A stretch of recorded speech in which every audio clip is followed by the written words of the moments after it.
Welcome,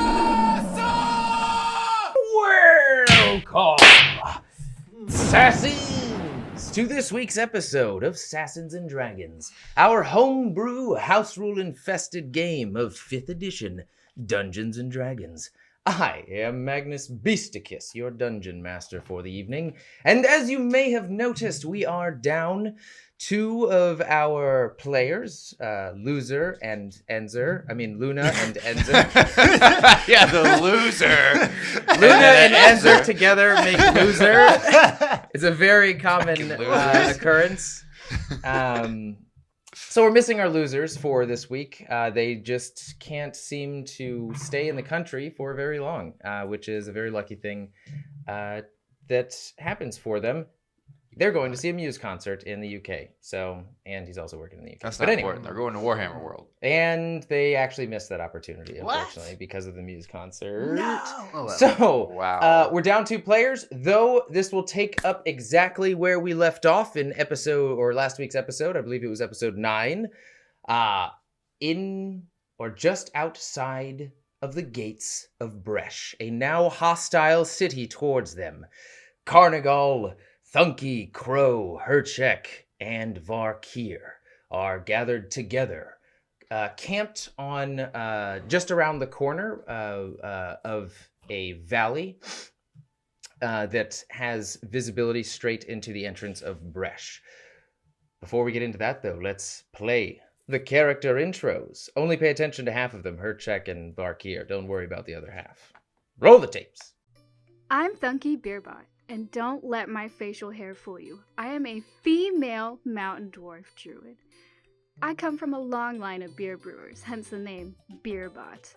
I had a mostly normal upbringing in the mountains of northern Melibrius, and I've always had an affinity towards animals, not so much the ruling races. I have many fond childhood memories of wandering the local forests in search of new furry friends. Eventually, on the advice of my parents, I enrolled in druidic studies and began honing my spellcasting abilities. My instructor, Elder Dalbrook, was a highly logical man and taught me my most important life lesson, that even though nature is beautiful, it cannot exist without chaos. There isn't a day that goes by that I do not repeat that message to myself. I understand that not all beasts can be tamed, and sometimes I will have to battle one. I don't like to admit it, but this happens more often with my new family, Oren's Obliterate. But I will stop at nothing to ensure their safety, and I may cause some chaos in the process.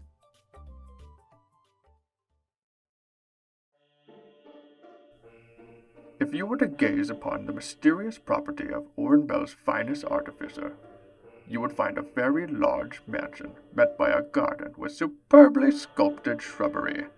At any given time, there is but only one worker which may be found on these grounds. And why, that is me, Crow. I am one of Master Cumentus's many creations. The majority of my being is made up of organic, plant-like material. The rest is mechanical. There are many duties for which I was created for, some of which include cooking, cleaning, obtaining materials and ingredients, assisting with laboratory duties, removing trespassers from the property, acting as the master's personal bodyguard when in town, and closest friend, always. These may be some of my regular duties, though Master Cumentus mentioned that I am fully loaded with great purpose and grand potential. I have yet to discover the meaning behind those words. Maybe he was referencing the inaccessible areas of my internal systems, or maybe he was just trying to make me feel better about my self-realized lack of greater purpose in this world. Or maybe it is a metaphor for the many journeys he planned for us. Either way, I seek to discover the true potential of my being. Hello, I am Varkir Invictari. I am an Aasimar of the clan Invictari at Barathor's Reach. To explain more about myself, I must first explain the world we live in, full of angels and monsters that toy with mortal lives like cheap coins.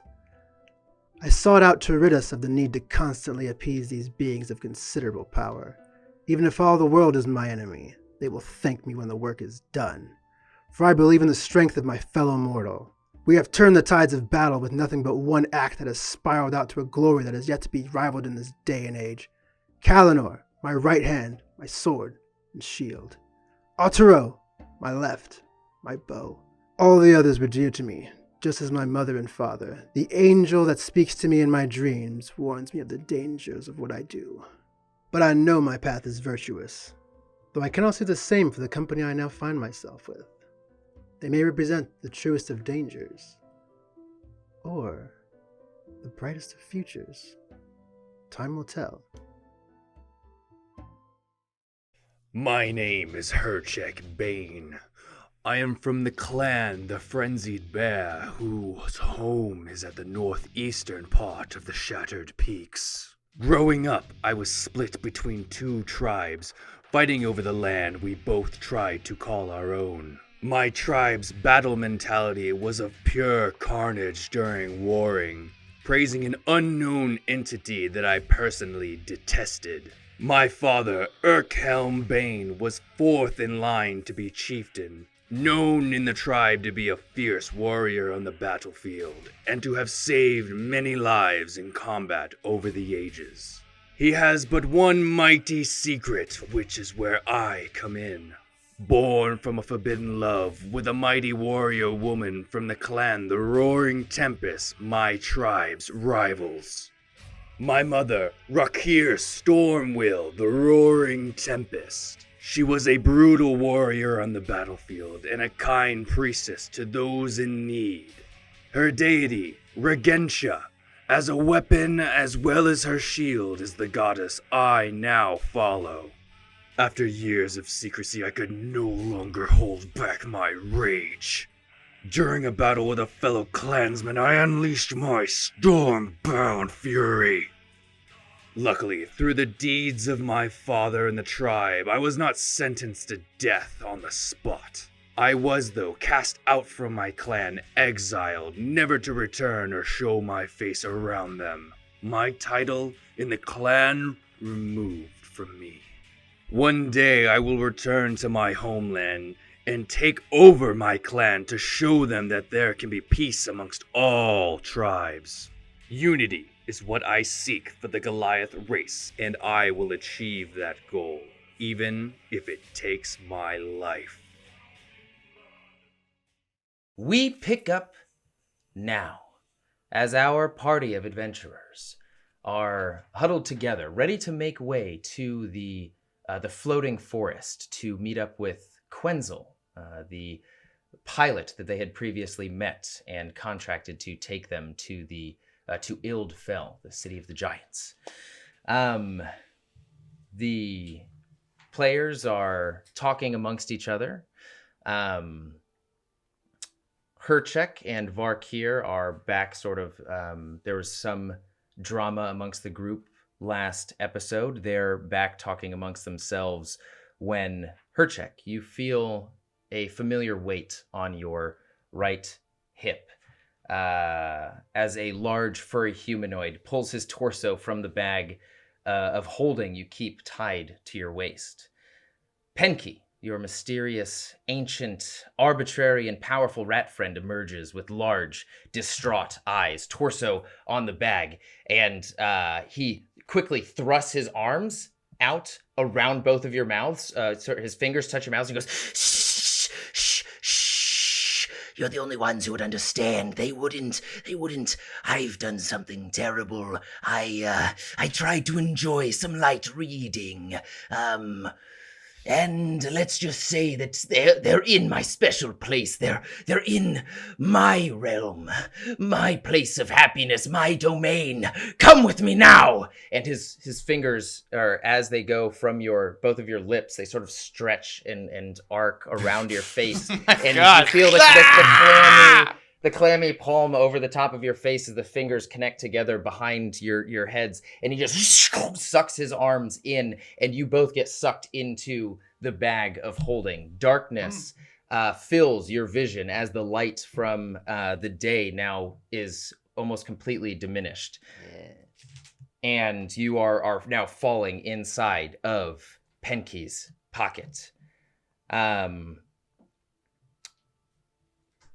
as he's sort of he lets go of your faces as you guys are falling in, and he says, do you remember that grim war that belonged to Maggot Bloom? Herchek, I believe you're very familiar with it. Varkir. I do. I do. I wanted that book. Yeah. I asked for it before. Yeah. We started this adventure. Henki. I said if you had anything you needed from me, I would get it for you for that book. I see you've opened it though, I guess, and read it. Yes, well, and then at this point it goes from darkness, and you see one glint in front of you, one sort of like sheen apparate in front of you, followed by the sound of many objects pressing against wind, and you see many more glints, some different colors, as the glints get closer and closer, and you can sort of barely make out from the light cascading over them gems and coins and just massive, like multiple feet in diameter, flying, almost like falling towards you all. Hundreds of them spread out a few meters apart from each other. You have a few seconds before they impact you. And what do you... Dodging out of the way.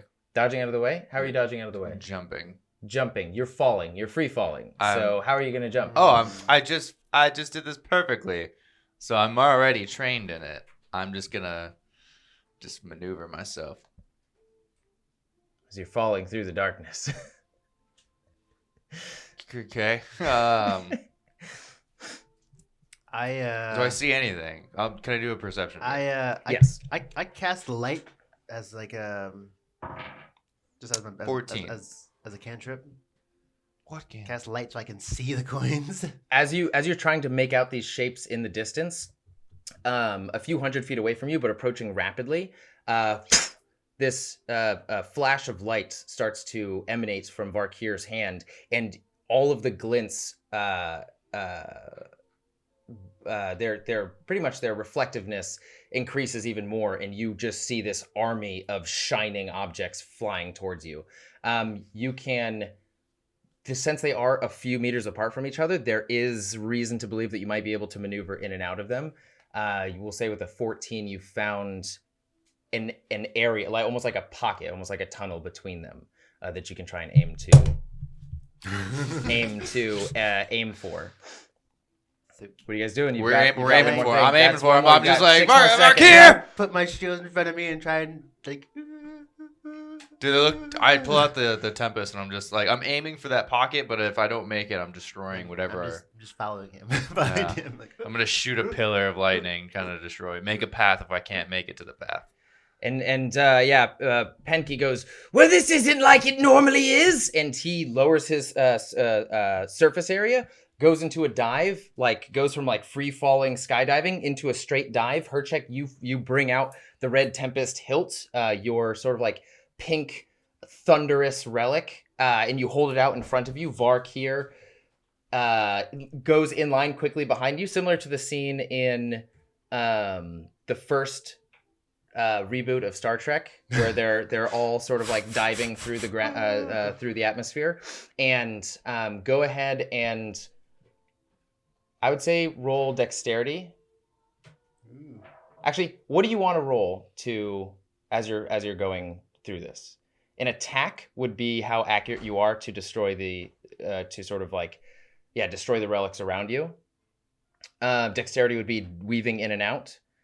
Strength would just be smashing them with the red Tempest. Farkir, think about this. You held your shield up, so I will give you advantage on any sort of like Constitution saving throws as these hit you.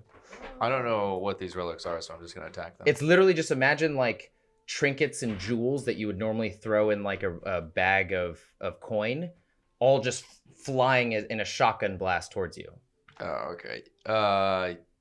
I'll just attack them. Just we'll be like, I'll put away, and I take out the Starlight Conqueror. And I'll just okay, melee attack them recklessly. Yeah, you hold out the red Tempest and you release just a brief spurt, and you see it all connect between and make this almost like lattice of electrical connections between all the different metallic objects. And you go, oh, that's a bad idea. And you pull out the Starlight Conqueror. Go ahead and roll a strength check. 15. Are you raging? No, I said it was attacking it recklessly. Oh. The shenanigans. So this is an instance where it's just multiple objects coming at you. So a reckless attack wouldn't necessarily be. This is just like a check. Okay, so I'll just use a new d20 for this roll then. All right. 17. Nice. Okay, so a coin comes flying at you, and you just slice it directly in half. Using that momentum, you start to spiral and just start to hack away at some of these objects. One does fly past and just hit you on the shoulder, but you use that spin to then take the heft, the broadside of the Starlight Conqueror, and just smack a bunch more objects out of the way. You take just 2 points of bludgeoning damage as a jewel, a half-shattered jewel, slams into your shoulder, spins you around, and then you smack the rest out of your way. You manage to clear it. Varkir, what are you doing? I guess I'm just following behind and like try not to get hit. Okay, go ahead and roll. Do you want to do dexterity? Do you want to, since you have your shield out, do you just want to sort of like lower your surface area and focus on the shield being in front of you, just to like? It's kind of like I'm still holding my hand out to light the way, and I'm just like peeking over the shield, like just following behind him. Okay, roll in acrobatics. Ugh, all right. How about I grab the mic? Hold on. I'll roll it once. 5. 5. You're seeing Herchek sort of like bash through all these objects. Unfortunately, as he's cutting them in half and they're flying past him, it's just creating more debris to fly into your area. So like one flies around the shield and hits you in the chest, which sends you off balance. Another hits you in the nap of your neck, sending you completely off your equilibrium, and you take as it with a 5. You take 12, 15, 19 points of bludgeoning damage as just like item after item hits your shield, sends you off kilter. And Herchek, as you sort of re-find your center of balance after consciously and purposefully swiping at all of these objects, Penky is just sort of like shifting and morphing his body in between and in and out of the different objects as he's going through. You're following shortly after him. You clear the phase of coins and gems coming at you. And Varkir, you look up to check on him, and he's just almost like spinning in a daze behind you. Since his surface area is larger, since his limbs are spread out, he's taking a little bit longer to fall. What are you doing?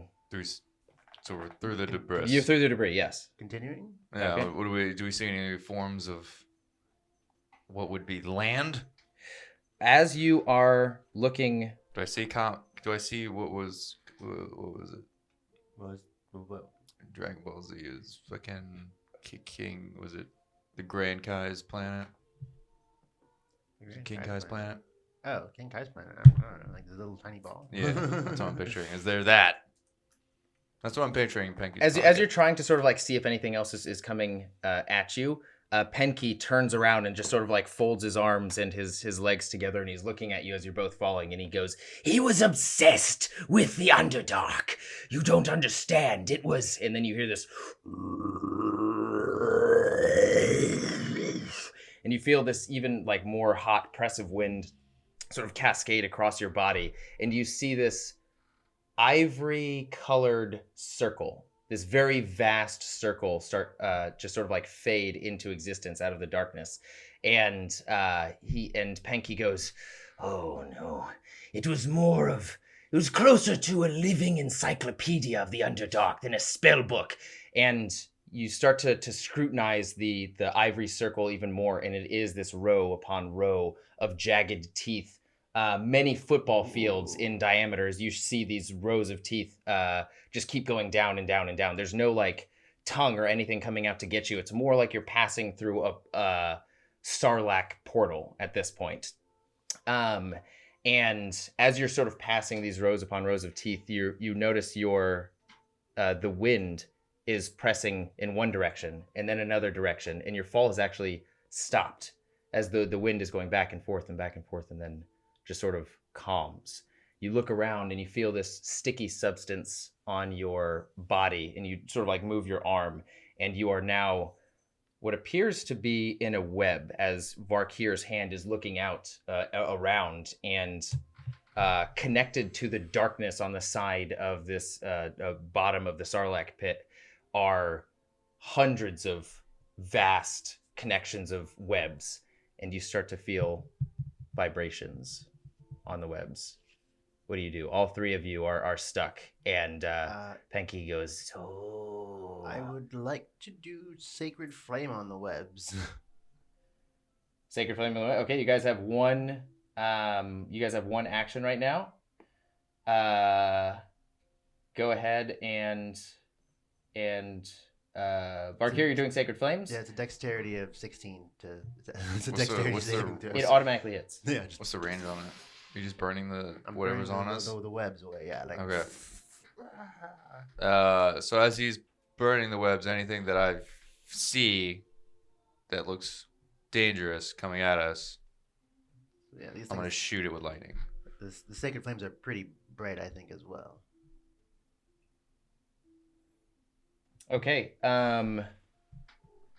Just flames reach out and start destroying the webs around you. You see the webs sort of disintegrate as fire spreads among them and disappears in its wake. Your body is loosed and falls down a few layers of the web. The outside radius of your spell and your lightning from the Red Tempest has created this larger radius around you of webs that are now just like falling down and connecting to the lower levels below, almost like thickening the webs. And you feel the vibrations once more. Herchek, make a I'm sorry to say, make a wisdom saving there we throw. go! The Something is wisdom coming. starting it off. Varkir, also make a wisdom saving throw. 10. Your limbs freeze up. Of course they Herchek. do. 23? 23. Yeah, 15 plus 8. Yeah. You see Herchek go from sort of like throwing his arm out with the Red Tempest to the arm slowly coming to a close, and this gives you a brief hint to sort of like refortify your mind, Varkir, and you sure as you anticipated feel the freeze set in, and then just a break away from it. Do I see what's causing her check to stop? Yes, go ahead and roll a perception check. Oh, that was weird. So 14? 14. You see these glowing yellow eyes. Not one set, but two sets. You look down in between your feet, 3 sets. You look to your left, 4 sets. You look to your right, 5 sets. And Penke, all the while, is just like scrambling. You see him elongating his arms, trying to pull and press and rip the webbing from him. Go ahead and roll a initiative. Yay. Oh, crap. 18. 21? Not natural. 16 plus 5, yeah. Okay. You can always roll on Anubis. He does good.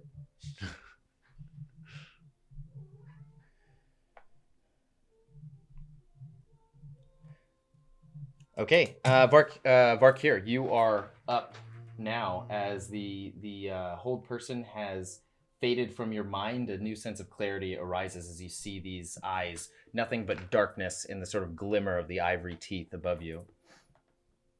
Yeah, oof. So, let's see. Can I do this on one person?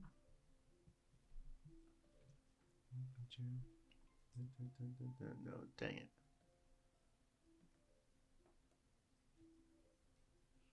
So I am going to actually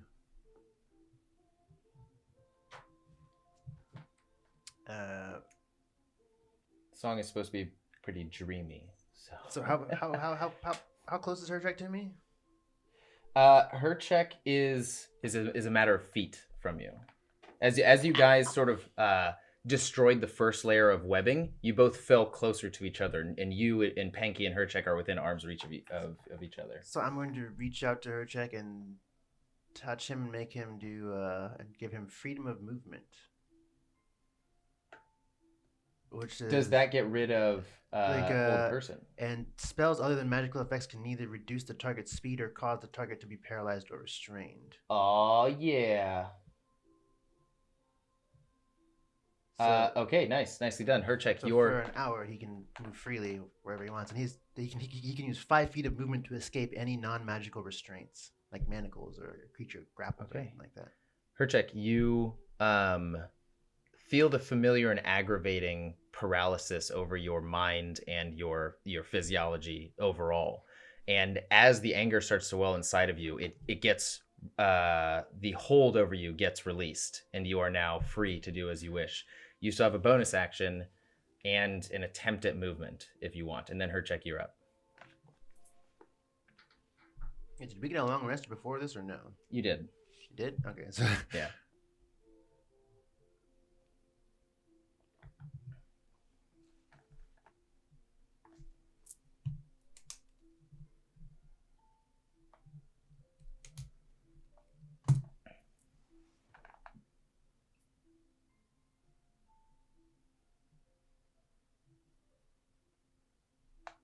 Bonus action movement from me? Oh, bonus action and movement. Yeah. My bonus action, I don't know if I can do anything really.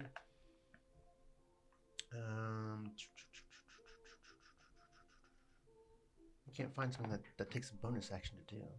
So I am just going to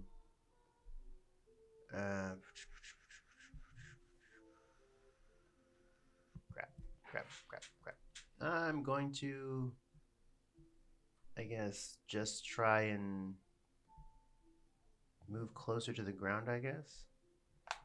That's possible?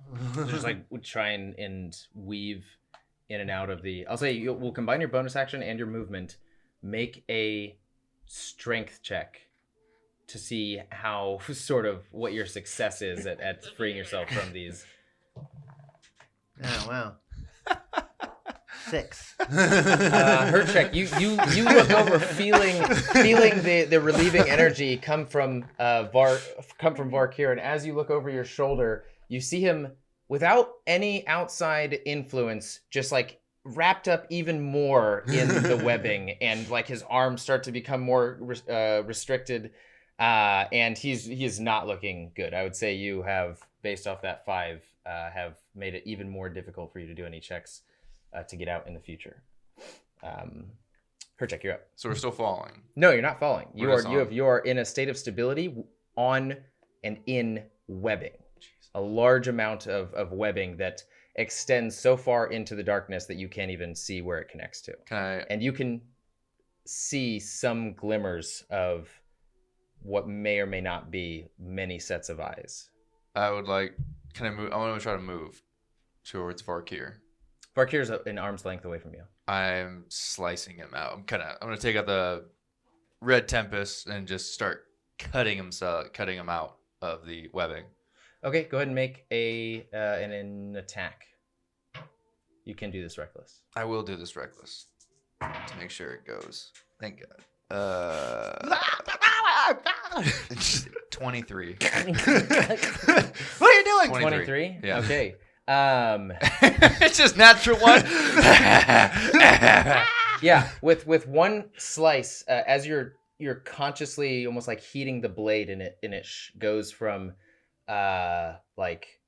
silver to deep pink from your electrical energy. You're just searing the web around or like holding Varkir together. And as you cut one entire layer from him, he just sort of like spins over and rolls and falls down into the next layer of webbing. Okay, so it's action, bonus action. Panky goes, "You got any more of those for me, buddy?" Yeah. I'll cut him out too. How far away is he? Same? Arms length. You guys have, as you guys like progress through the layers of webbing, you Just get like clumped more and more together. Oh yeah, I'll cut him out too. Okay. Go ahead and roll for it. Much higher. Nice. Yeah. You just like you hear the voice coming from behind you, and you just like let the axe hilt slide all the way to the end, so you have max the largest distance that you can, and you just slice behind you, and Penky goes thanks, and lands right next to you, Arkir. And for my movement, I guess I'll just drop down with them gracefully. Roll a strength check. A lot. Yeah, okay. So bonus action and movement. You just like spin around, slice the webbing where you that's holding you, and you land almost on top of the rest of your party members. Sit gently. Penky goes, you can't fall gently really in this situation. Unless you like, you know, with that if amount there are of 5 webbing strength, connections, I'm just gonna and you slice lower 1, myself 2, 3, down. 4. There is no damage.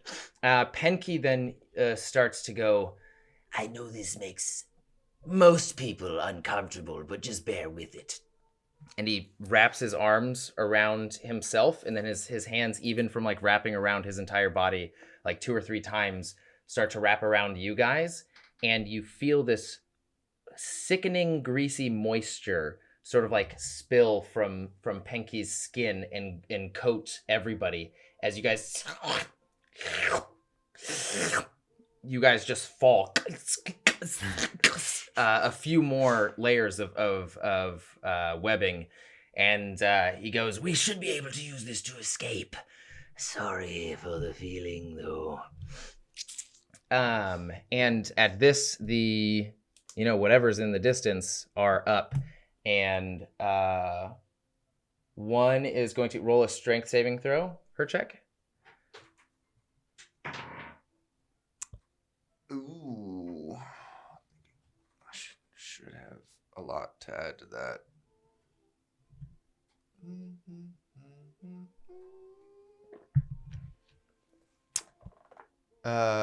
14.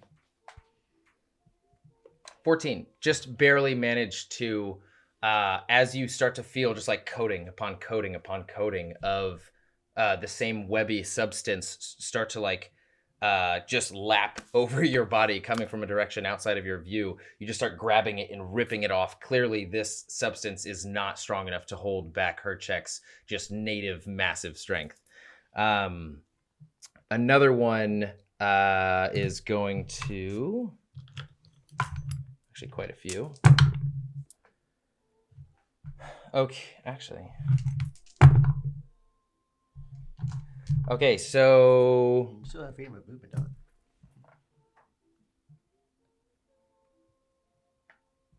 Remy, you see this 6-eyed, 8-legged, 2 of its front arms actually have fingers on it.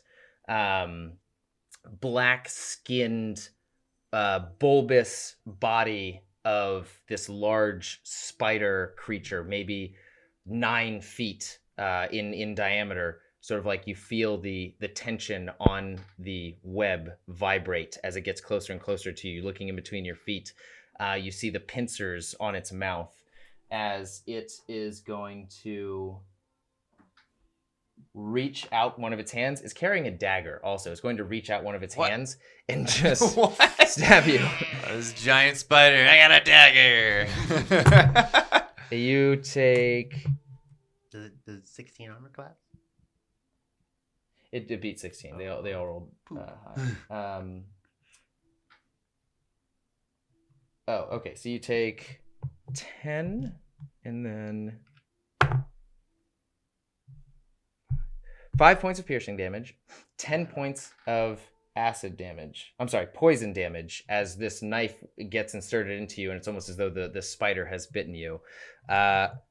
Her check, you also sort of like, you don't see it. You feel vibration more and more come closer towards your shoulders and upper torso, but you're trying to look and you can't quite get the visibility, and you just see this shadow cross across your face as an arm quickly makes the stabbing motion into you as well. What's your armor class again? 14. Just making sure. You take 7 points of piercing damage, and you take 12 points of poison damage. How many spiders are around us? You kept track of 5, and you can see them that there's actually more on the different layers of this webature as well. And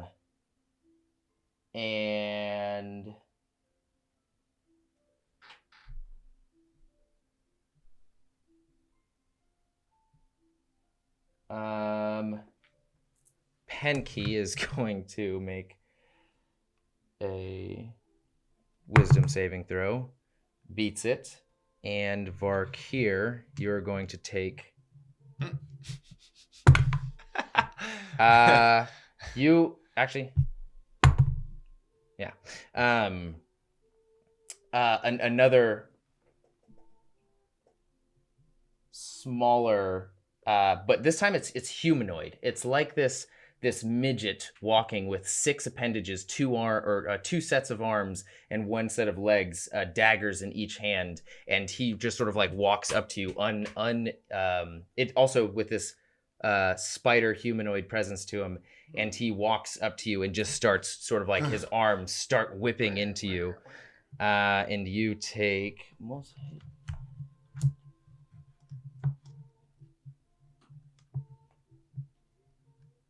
I'm sorry, these arms are in a similar fashion to Penke, just whipping out of the distance, and you only see the glint of the knife before it gets inserted into you.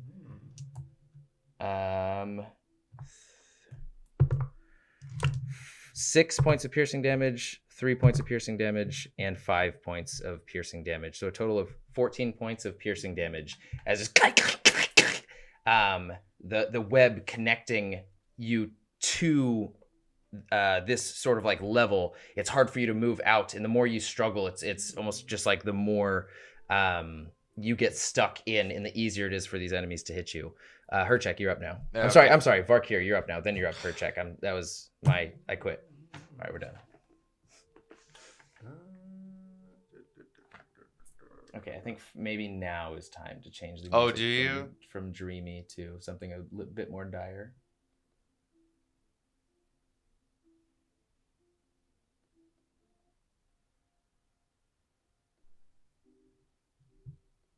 That doesn't need too much. So for my bonus action, I'm going to cast Sanctuary on myself. Sanctuary, okay. And that's your bonus action, you said? Yeah. Okay. And then as my action, I want to. I guess it doesn't really matter.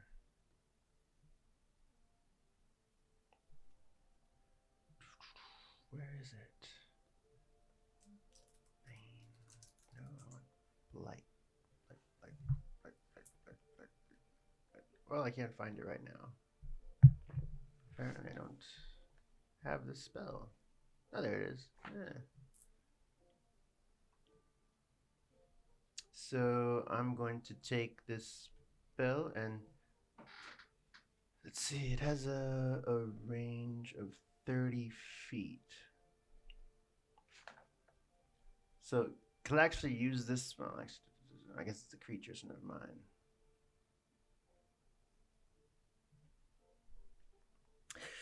Come on, Varkir. These creatures are encroaching on your space. The longer you wait, the more pain you feel. So the more wounds are I'm created.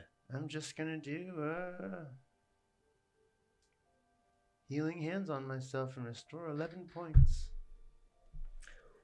Sanctuary. Healing hands. Okay. Herchek. Cool. So seeing these large. I will say, and I should have prefaced by saying this: you can only move through this webbing if you use your bonus action and movement. So if you use your bonus action, you won't be able to descend.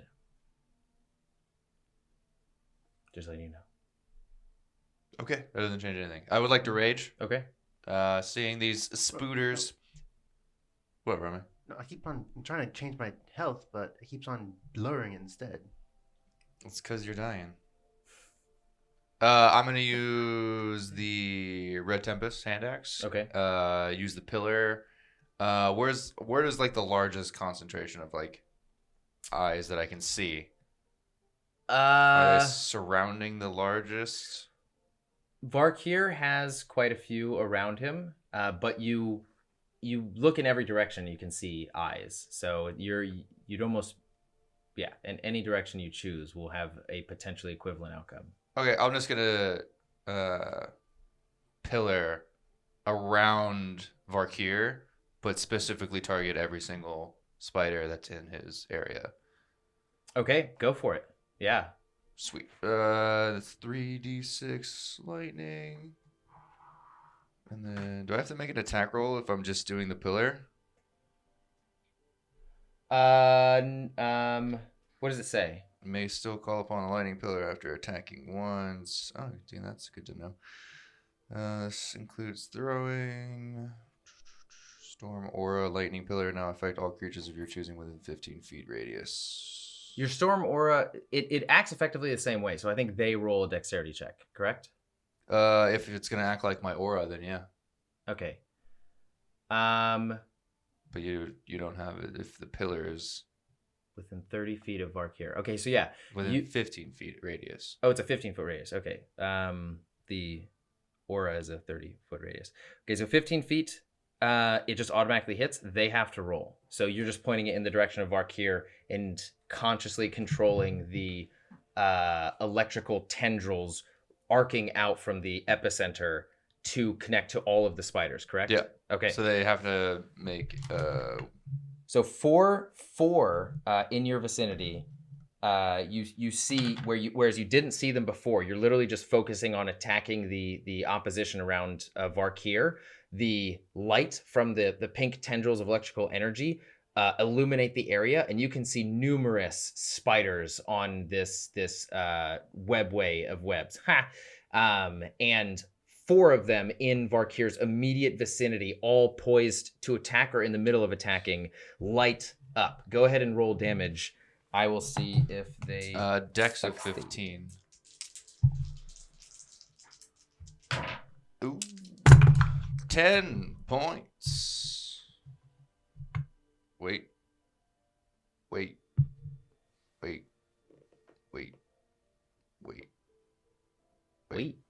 Yeah. 3d6.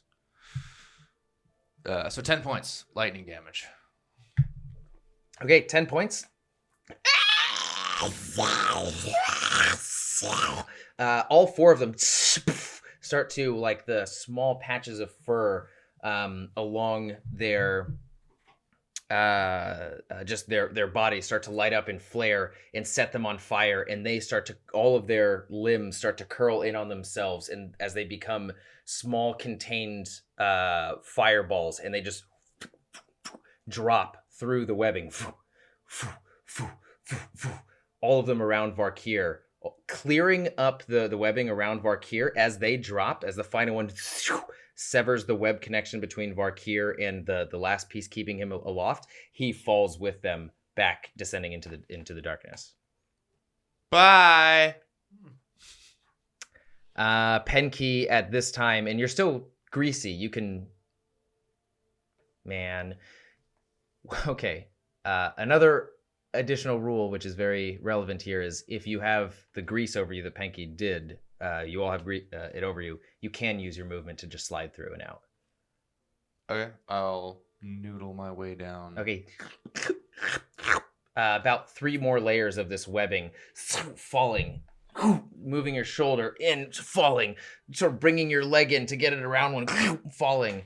And Penke follows immediately after you. If and it'll you make my descent faster, I have another attack. It will. You can just sort of like use the pillar and move the pillar in a circular motion around the webbing that you're currently in, and everybody inside just falls. Yep. Perfect. And Penke goes, "Don't worry, I'll cushion our blow." And through the darkness and the pressing of wind against your body, you're just waiting for it to... and you all take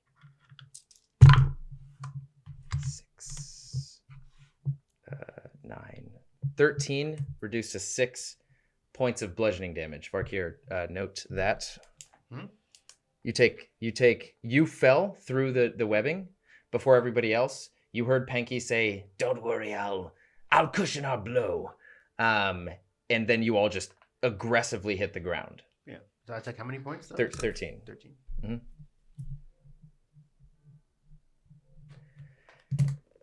And Panky goes, "I don't like this one bit. It seems my powers in my own domain have waned." And you guys feel this squishy yet hard surface beneath you. What do? It's you, Penke, Varkir, and some squirming spiders in their death throes.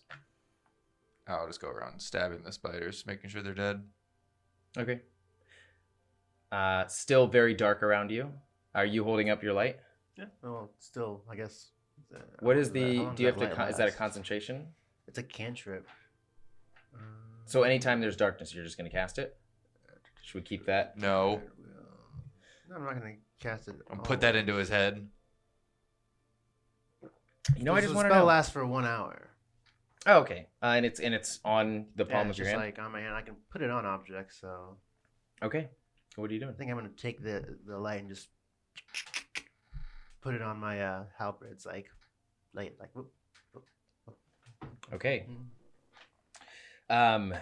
In the area that you now find yourself in, Herchek, you can only see, focusing on the threats first and foremost, looking down towards the ground, sticking your blade into them, making sure that it's in a, assumed vital point of this foreign fierce or just like crazy spider creatures.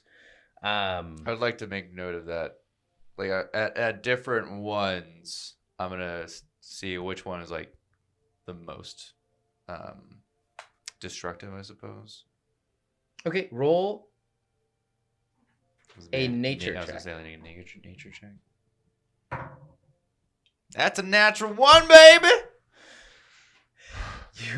You start with the limbs first for some reason. They've got 8 of them. One of them's got to be the weak point. Still squirming on the ground. And then you go to its largest round portion of its body, about like 5 feet in diameter by itself. And you start sinking your blade into that, and it gets harder and stickier to pull out. It's just not quite working. And you go, "Oh shit!" And you just start to stick your blade into random parts of it before it stops moving. You haven't made any headway here, but it is dead.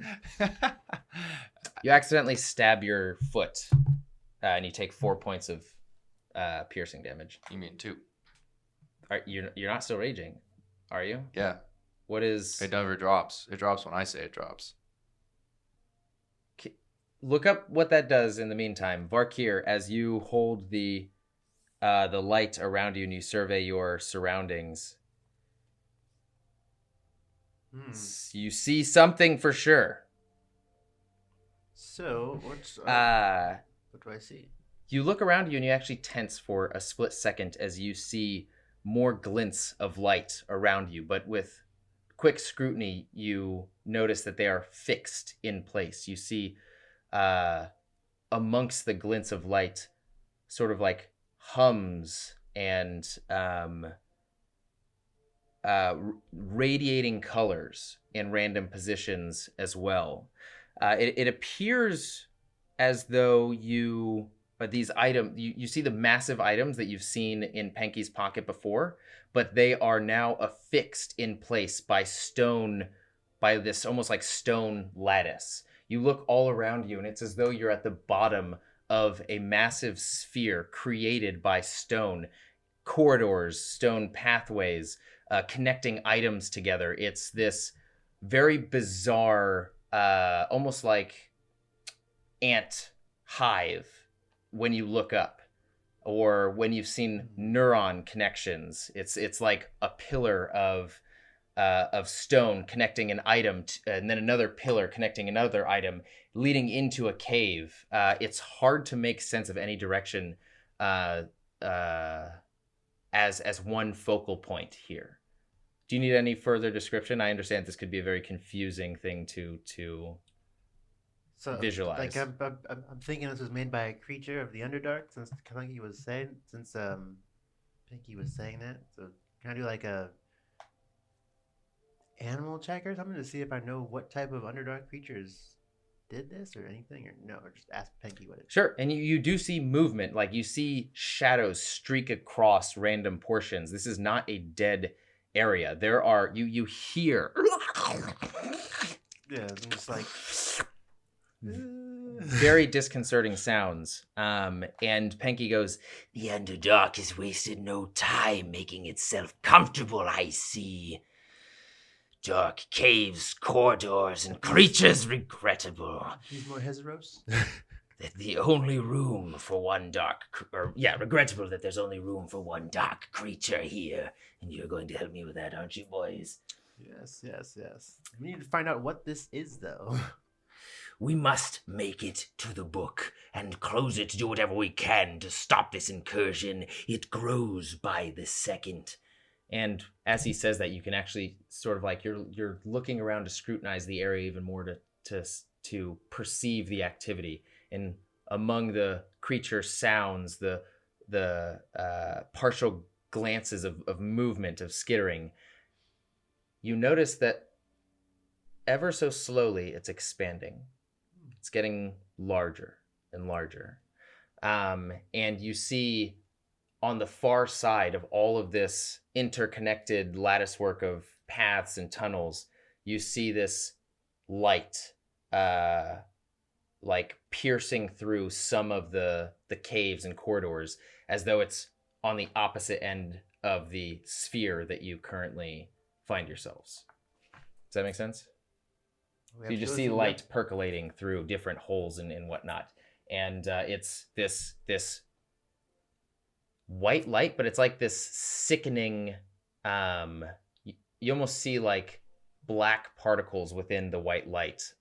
And as the black particles touch different areas, it's almost like spores. And you see stones just like grow and form out. And some creatures will, from the spores,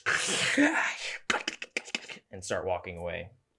And Panky goes, "And the longer we wait, the more dangerous it becomes, I fear."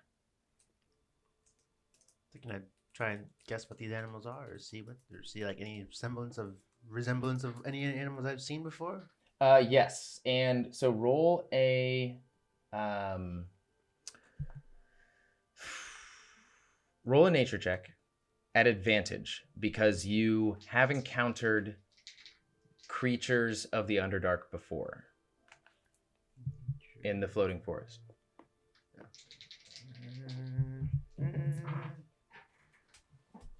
14. 14. You know of the Unagoth. You know that most creatures down here are weak to light. You do know of the Neogi that you encountered previously. These sort of spider, yet more monstrous, like more flesh as opposed to fur. And more teeth as opposed to web, sort of arachnid type creatures. You know that a lot of creatures down here were born of the darkness, and therefore the more darkness there is, the more menacing you can imagine an area might be or become, the more a creature might thrive in it. And yeah, that's about all you would get with a 14. And then you notice that the creatures that you just encountered,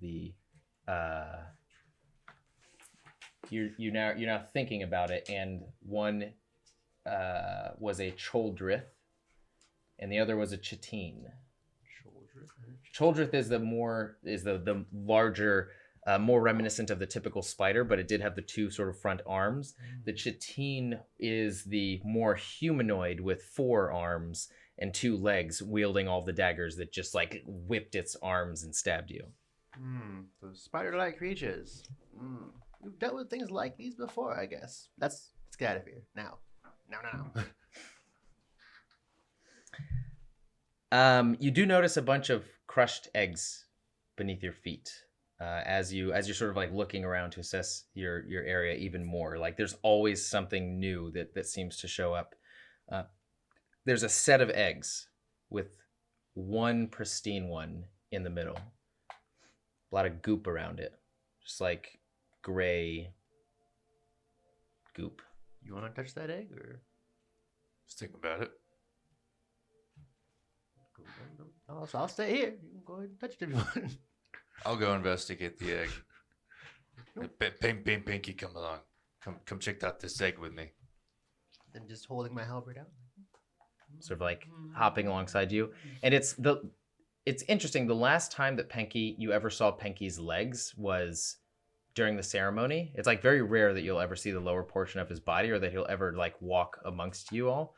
And he walks up to it and he says,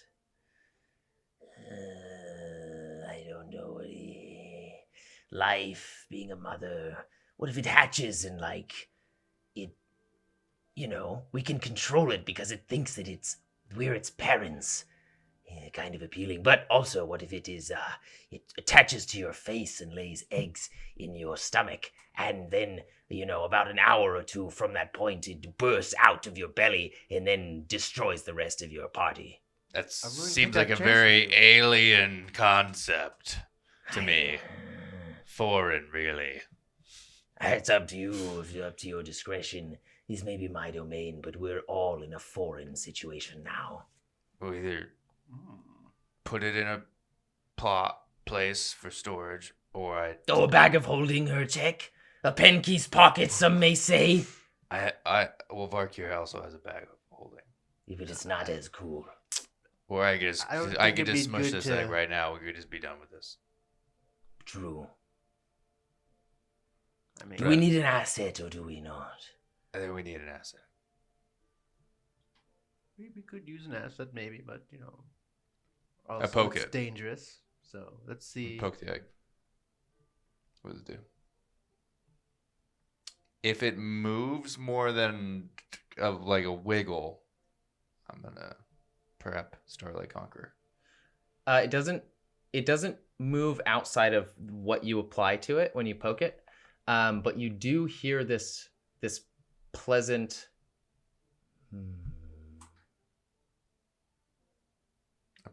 There's no like sex associated to it. It's just this pleasant hum from inside of it. Yeah, no, from like when your whatever you're poking with it touches it, like as it makes that connection, you hear this pleasant hum in your mind, like this warm, almost like, yeah, this warm hum. Okay, I put my hand on it and kind of like push it a little bit. Same thing. Yeah. I hear this hum coming from this egg. Yep. It's your thing. You do what you will with it. How big is this egg?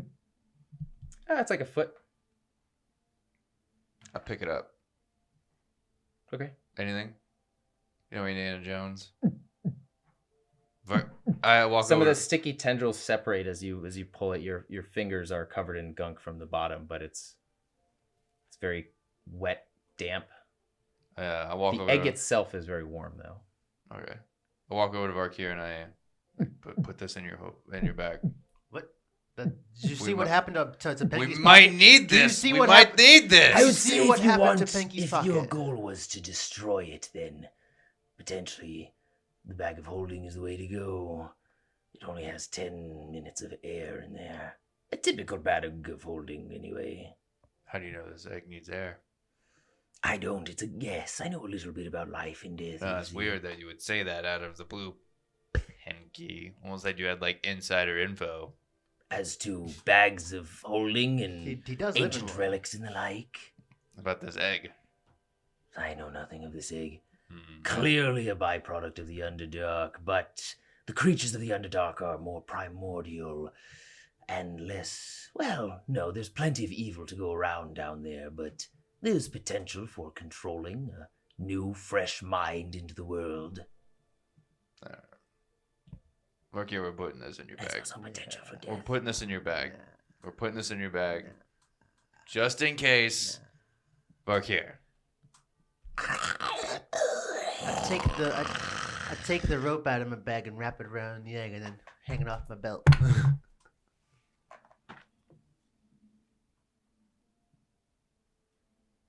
Actually, I hold And hang it on your belt? I hang it off my halberd at the end near the light and just.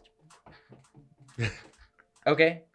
Penke goes, all right, we need to move. I'm glad we got that egg business settled, Varkir. Good luck attacking anything, buddy. I have the dagger. I'm just holding this egg out, keeping it near the light. And Penke sort of like brings you towards a connecting point where there's many different pieces of gold, just like gold and silver and platinum pieces, almost like floating in stasis, leading up to another rock formation connected to what looks to be like just one large orb.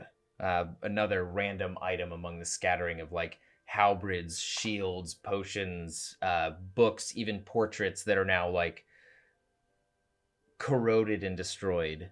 Some of the magical items that you saw the glowing and sheens from are still pristine, also with rock just like growing around them and holding them in place. So yeah, this is just maybe about 20 feet of a acrobatics check of getting from one piece of coin to the next. Do we roll acrobatics? Sure. Up to you. If there's another way that you want to get up there. Is there another way to get up there?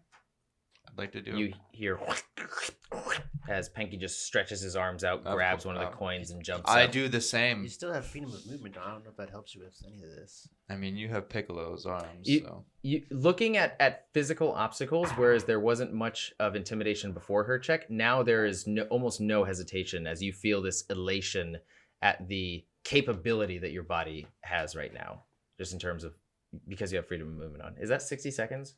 It's an hour. It's an hour. Okay. Ooh, wow. So that gives me bonus. Does he give me advantage on anything? Hold on. Where is it? Gosh, there's too many spells here. Too many There we spells. go.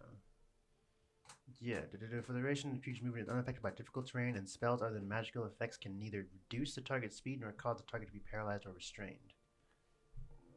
So no. Well, you can move 5 feet automatically to escape non-magical restraints, and grapples So no. underwater has no penalty. It won't really help you here, no. You just feel good about it. So you just don't have difficult terrain, so you can move like it's normal terrain. That's basically it. 10 for my acrobatics check. Doesn't help with acrobatics, yeah. You hop onto one gold piece, and then you see this shiny platinum piece in front of you a few feet, and you jump up. Your foot just slips a little bit, and your torso hits it as you sort of like crawl up. And then you take 4 points of bludgeoning damage based off of your own force. Christ. And you sort of like climb back on. This is throughout the whole process, the 4 points of bludgeoning damage. Sort of like climbing on one coin, jumping to the next, almost slipping, grabbing Penke, reaching out his arm and grabbing yours and pulling you up, just like sort of like waiting for you to do it on your own as you keep hopping and having. You haven't really done a trial like this in a while, and so it's good to get back into it, but it's kind of climbing. embarrassing. I just didn't climb a huge rock mountain. No, it's not climbing. It's like jumping from one platform to the next. It's a platformer puzzle. I should Varkir. have triple advantage then. Triple advantage. Varkir, how are you getting across? I'm not sure how that making an embrace thing works. It doesn't say if I can use it multiple times or just one time. It just says you have 10 feet. You can use it as many times as you want. You just have 10 feet. No, well, I guess I'm going to try and jump, and if I don't make it, I'm going to grab the coin and You do what Piccolo didn't do in the Tournament of Power that he should. Like, Yeah, oh, I'm falling. So Penky stretches his arms out and his limbs and like gets up super easily as he whips across. Herchek is assisted by Penky, and Varkir roll at advantage. Roll a dexterity check at advantage. One more time. 19. In a very similar fashion to Penky, and Penky, as he's watching Varkir stretch his arms out, grab a coin, bring up, stretch another arm out, and sort of like monkey across these coins, Penky goes, "A bit of a poser there, aren't you? Been spending a bit too much time around me, huh, Varkir? See something you like?" And he starts to like flex and stretch his arms out and flex in this really dramatic but also like noodly fashion. Like, I don't know what you're talking about. I've done this the whole time. Ever since you saw me, I've done this. One can say you could have copied me. Yeah, sure, Varkir, sure. Oh, look at that. And you hear more sort of like chittering and scattering as the orb is on the right. There's like this portion of rock path that courses, that travels along the orb.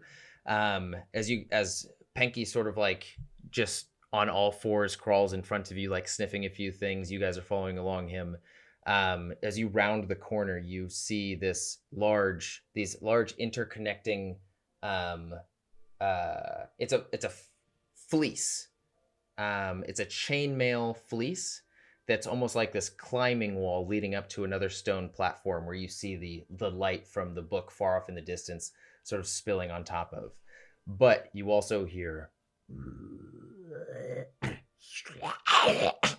and as you pass along the orb, you see this large, hunched over, double-headed, sickly gray skin troll who's just what seems to be tearing into another creature of the Underdark.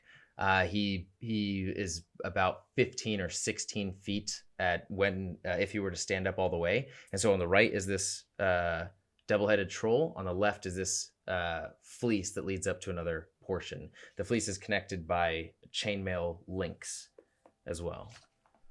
So what are you doing? Penky goes, Well, this chainmail fleece is extremely loud, probably to climb. So either do it quickly, or we fight this thing. Can you freeze the troll? Varkir, can you hold him? I wouldn't be able to really climb then.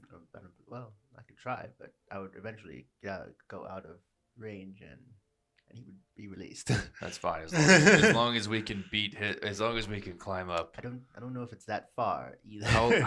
Any amount of distance, Varkir. Please understand that we need to climb it. The thing is, you need to hold it. He may be too far already. How was the distance?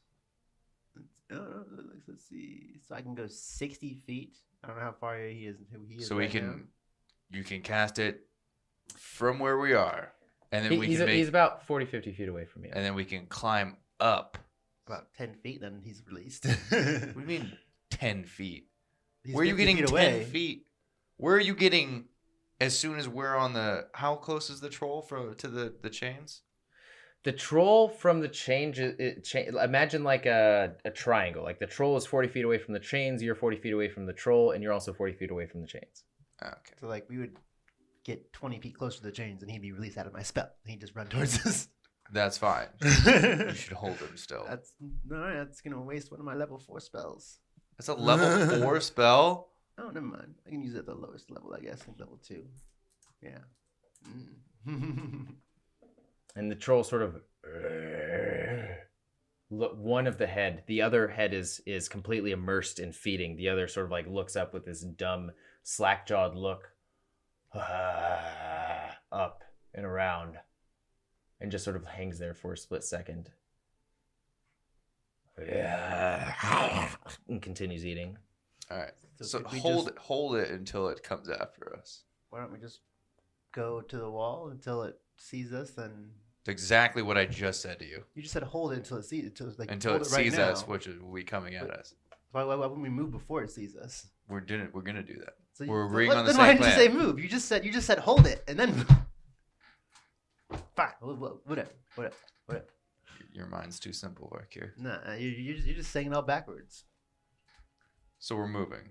We're And then moving and then you're first. gonna cast it if it sees us, comes after us. Well, first of all, you haven't rolled a stealth check, so how about we start with that? If you, even though you This didn't could say, just negate I'll- everything. I'll give Just you- one stealth Yeah. check could literally this whole 10 minutes of explanation.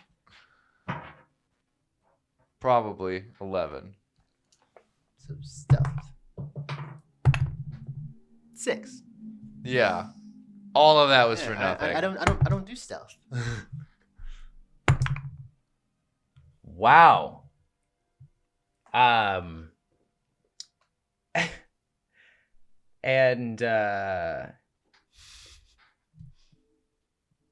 how?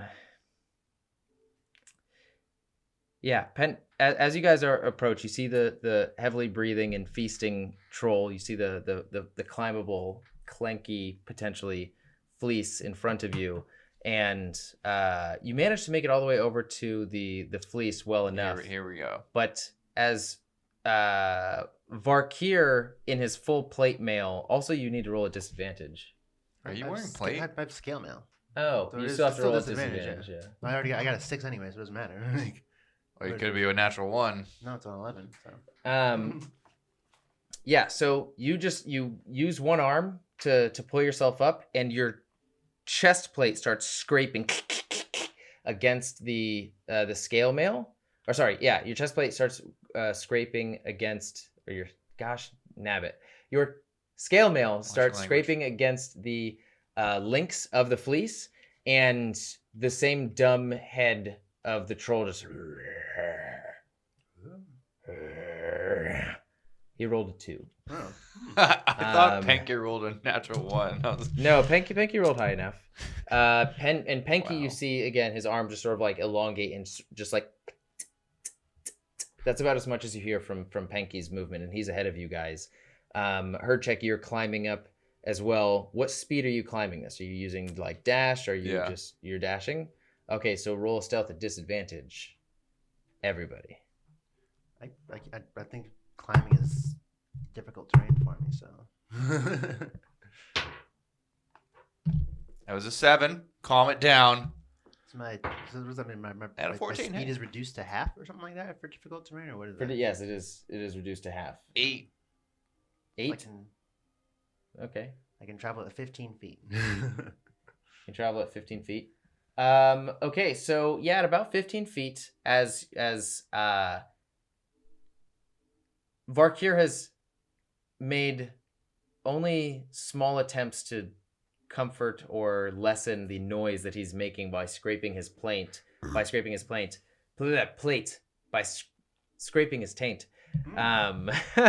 The troll finally, both heads sort of like look up from the feasting, drop the corpse, and the torso turns and looks up at you all, grabs a club with one arm, grabs another club with the other arm.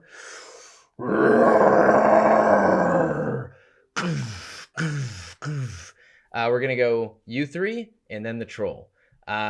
So the troll walks over, takes both clubs, swings them around one shoulder, and just bashes the fleece, and it starts to wave and clink together. And as the wave from the bashes meets you and throws you guys up, I want all of you to make a strength saving throw.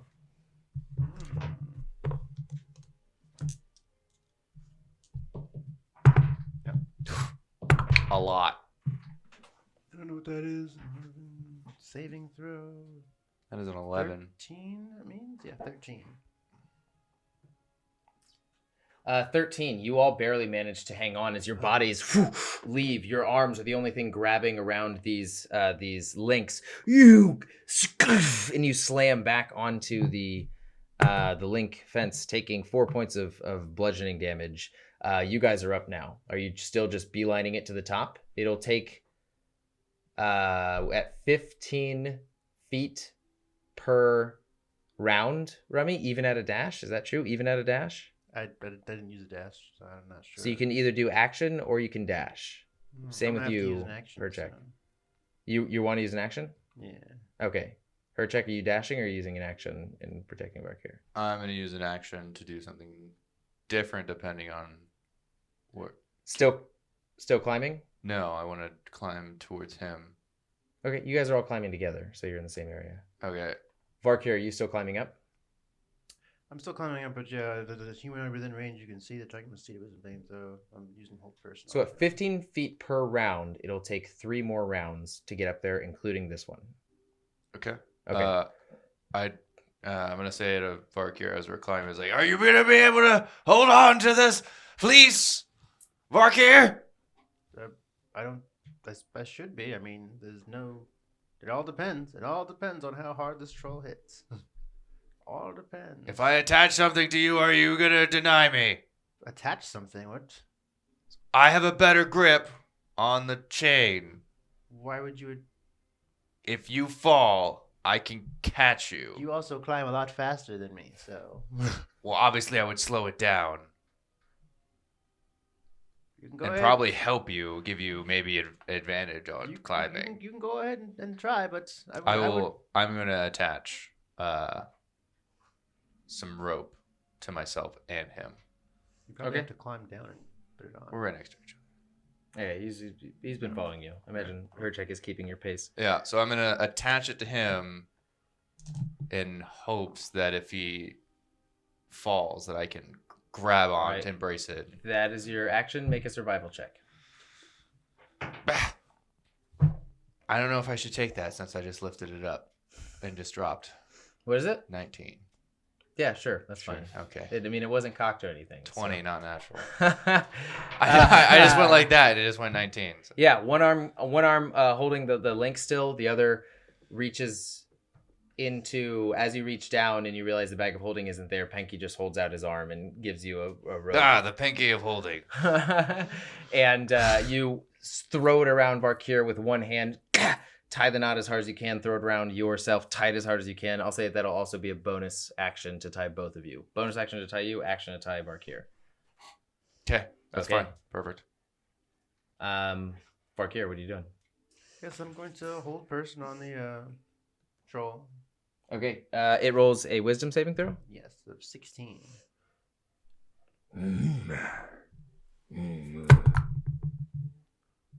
Fails as its two arms reach back for another. Freezes in place. Penky is going to continue climbing. Come on, we don't have enough time. That'd be a good thumbnail, by the way.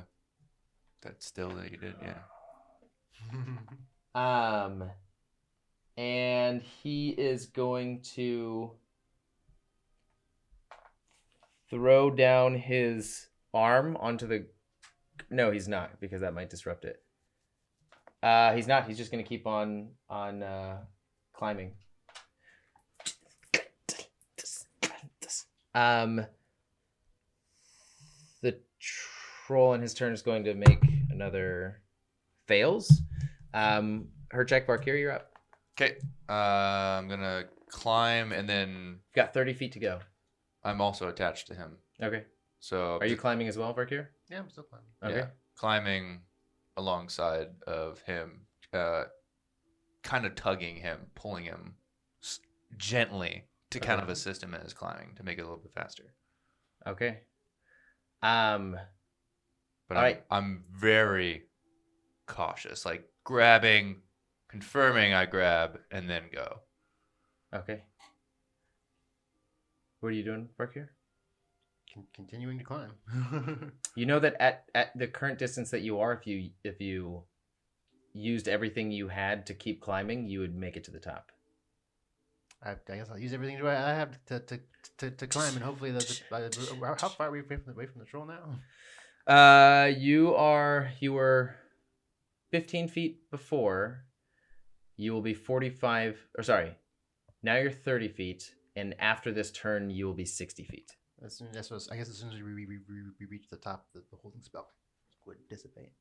If you leave the distance, Because that was 60 feet, yeah. But Are you sure it doesn't just stick with them? I'm not, actually, I Or is it distance-based? always thought it leaves the distance, but maybe it does. It's forever hold there. It just never breaks out ever. What's your DC? It actually doesn't. It just says duration, range. Yeah, so it still holds, but it as you sort of pull yourself up and over the edge onto the rock platform that this fleece led up to, the billowing continues from where it left off, and you just hear just like bash against bash against bash of this fleece. And with this loud noise, you begin to hear this like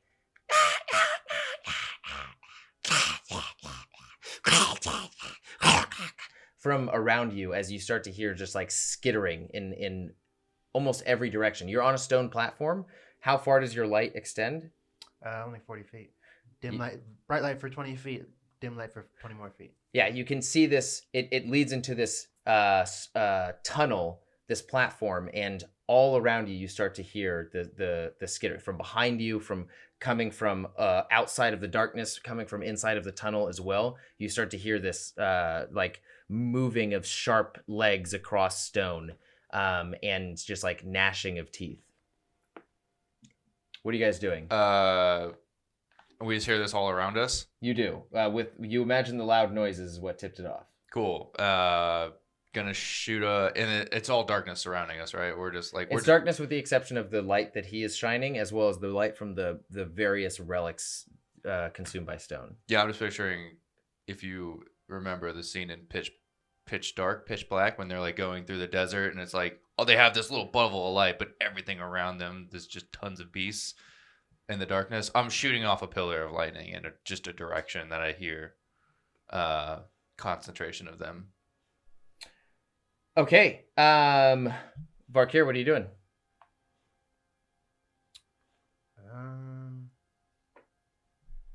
And we're moving still, right? Towards you guys are moving, and in front of you, about 20 feet, is the entrance to the cave. I'm also cutting the rope. Okay. Untying it from Varkir. Okay. There's a cave in front of us, you say? Yeah. So I guess if we're headed towards that cave, I'm going to put. How far are we from the cave? You're like 15, 20 feet. 15, 20 feet. So I'm going to put a guardian of faith on the door of the cave. Okay. As you guys are running inside, Penky is running in front as well. Man, it's a bummer not to have powers in your own freaking home! As he's like trying to reach his arms out and do something, but nothing is happening, and he's just frustrated running forward. You reach out your hand, almost like turning around as you're running forward, looking into the darkness, releasing the pink pillar of electrical energy. And as it highlights the area at, what's the radius? Like how far can you cast it? 30 feet? Yeah. As it highlights that area of darkness, you see this mass of spiked arms and long extending teeth coming out of this dark blue flesh, multiple different appendages, almost like armored layer. Many of these creatures, and they look to be about 12 feet high, or in height as well, varying from like 4 feet, all similar in species, many different spiked limbs, similar to the Neogis, but much larger mouths with many more teeth, as the pillar highlights them, and it shows all of them singeing and burning and falling off. Go ahead and roll damage. It's 15 feet. 15 feet. Well, the radius is 15 feet. How far can you cast it? It doesn't say. Yeah. Oh, you'd have to throw your axe to it's on center. It's just like burning fingers. How have we done this before?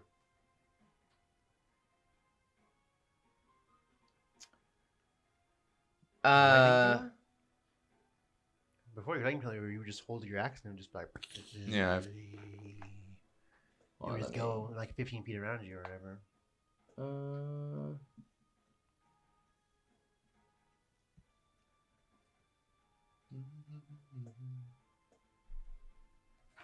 One second as I look up this item. But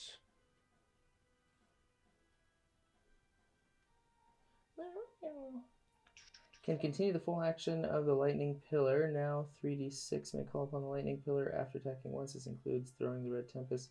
Lightning pillar by itself does not need to roll to attack. Storm aura and lightning pillar now affect all creatures of your choosing within a 15-foot radius. The wielder's electric essence takes on a pinkish hue. Alright, then I need to... The hell is lightning pillar? Lightning resistance. Never mind. That's we'll just... You want to just call it 30 feet? Yeah, cool. That's fine. Yeah, so almost it's like this tornado of swirling pinkish electrical energy. Oh God. Nice. 16. Yeah, you see 3 of them just fall in electrical cinders from crawling on top of the stone wall in front of the cave entrance. Just you see this mass of them get highlighted, enter your visibility, and just most of them just get destroyed. But as the light disappears, you can see them still skittering forward. As you guys enter the cave, you see these dark-hued, spectral, almost like wraiths, fly around, slicing the... Go ahead and make Varkir a nature check. As you start to see instances of these creatures as well. So where'd my guardian of faith go? This is your guardian of faith those are, at the cave those entrance. are spirit guardians, I think. Yeah, Guardian of faith is that one big dude who just sits there with his sword and shield. Oh, thank you very much. I'm sorry. Yeah. So this guardian, well, how would you describe him? How does he look? He's just like a he almost looked like a death knight, but like the Nazgûls from Oh, okay. From the Witch King from Lord of the Rings. Yeah, at about like 7 feet high, cloaked in darkness, not quite fully there, a little bit transparent, shadows sort of cascading off of him. What'd you roll? I rolled a 5. But you don't roll. Oh, what were you having me roll for? Oh, I'm sorry. You rolled a 5. Never mind. These creatures are foreign to you, and you don't know. It was a nature check to see if you couldn't sort of piece together what these were. As some are like tunneling in the ground to avoid your spirit guardian, others are just rushing up to it, and it's taking what weapon does it wield? A giant like a sword, just a long sword. Yeah, just broadsword, slicing them in half. Some are focusing on it attacking, but others are spilling around it as you guys are continuing to run inside. What are you doing now as these creatures are on top of you, and some you can even hear coming from inside of the cave?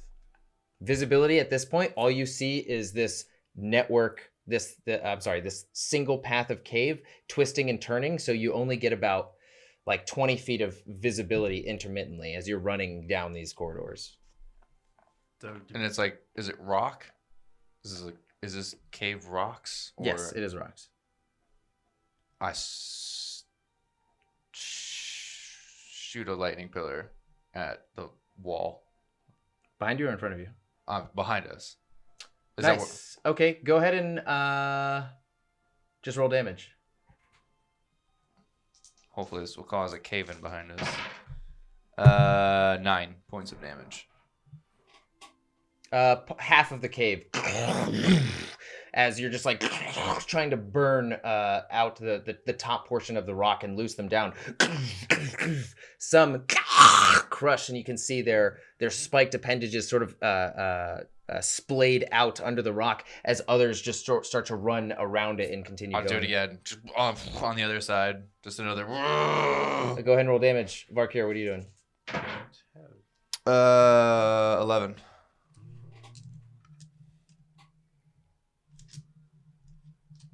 You manage to, as you keep running, the next portion of cave falls down and breaks, spatters, destroys the bodies of about 5 more, and others are still spilling in between the fallen wreckage. And you hear more coming from in front of you that are just now on top of you. So, Varkir, what are you doing? This is, if you do not say something, we'll continue to progress. So you got to have something prepared. Continue to run.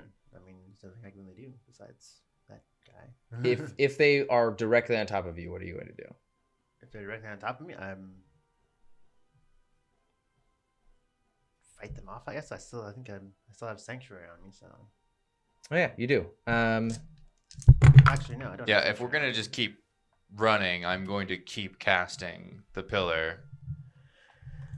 Okay, you guys are weaving in and out of these tunnels. I will say, you already rolled those. I rolled these. 3 of them catch up to you guys. Herchek, you take 13 points of slashing damage as they're just like. That halved. You were supposed to look up the rage. That's later levels, but I've been consistently taking damage throughout the entirety of us moving. So unless it's been like a minute there in was between, one where you didn't take any damage when you were helping Varkir. where we took 4 points of damage. After that, you didn't take any damage. You helped Varkir, got to the top, didn't take any damage, and didn't give damage either. Would that be a minute? That would not be a minute. No, Then I'd still be raging you have a full minute. of rage. If I don't, if I don't take damage or deal damage within a minute, then the rage falls off of me, and then I have to recast it. And that is frenzied rage, or what is that? That's just rage. No. It is a round. It is a single round. If there's no additive trait for you.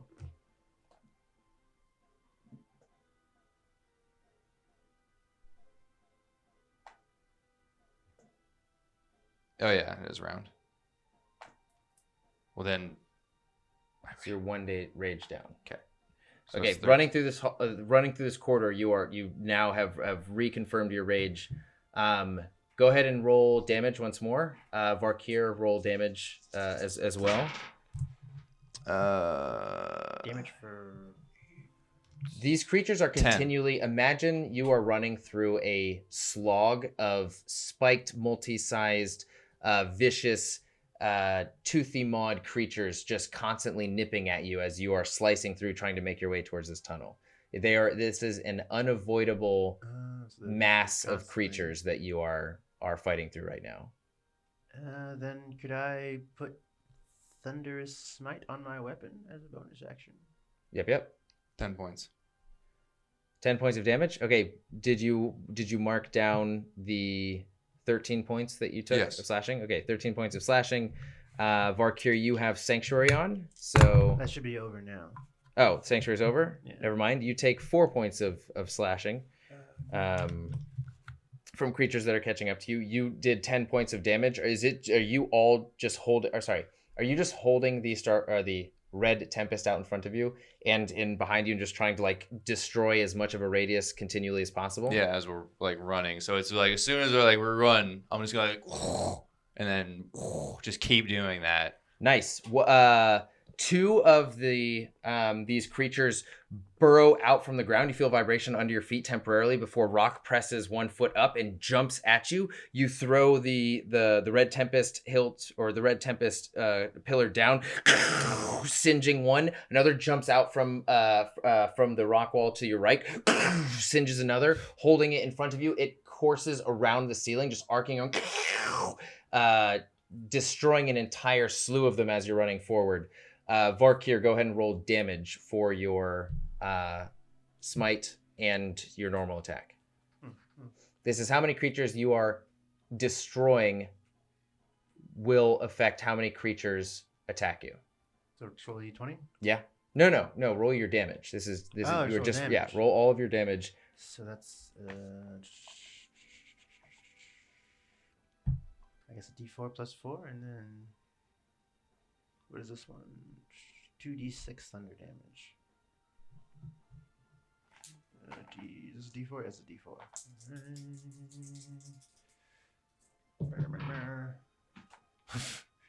Four. So that's 7. So that's 7 points of damage, and they have to succeed a strength saving throw of 13, or else be pushed 10 feet away and knocked prone. Which there we go. Nice. The layer of these spiked multi-appendage creatures in front of you just gets forced back at a 10-foot radius and Herchek, you use that to throw the pillar in front of you, just singeing them all to the ground. Some reach up and attack you from behind. This is the second row of attacks. 10.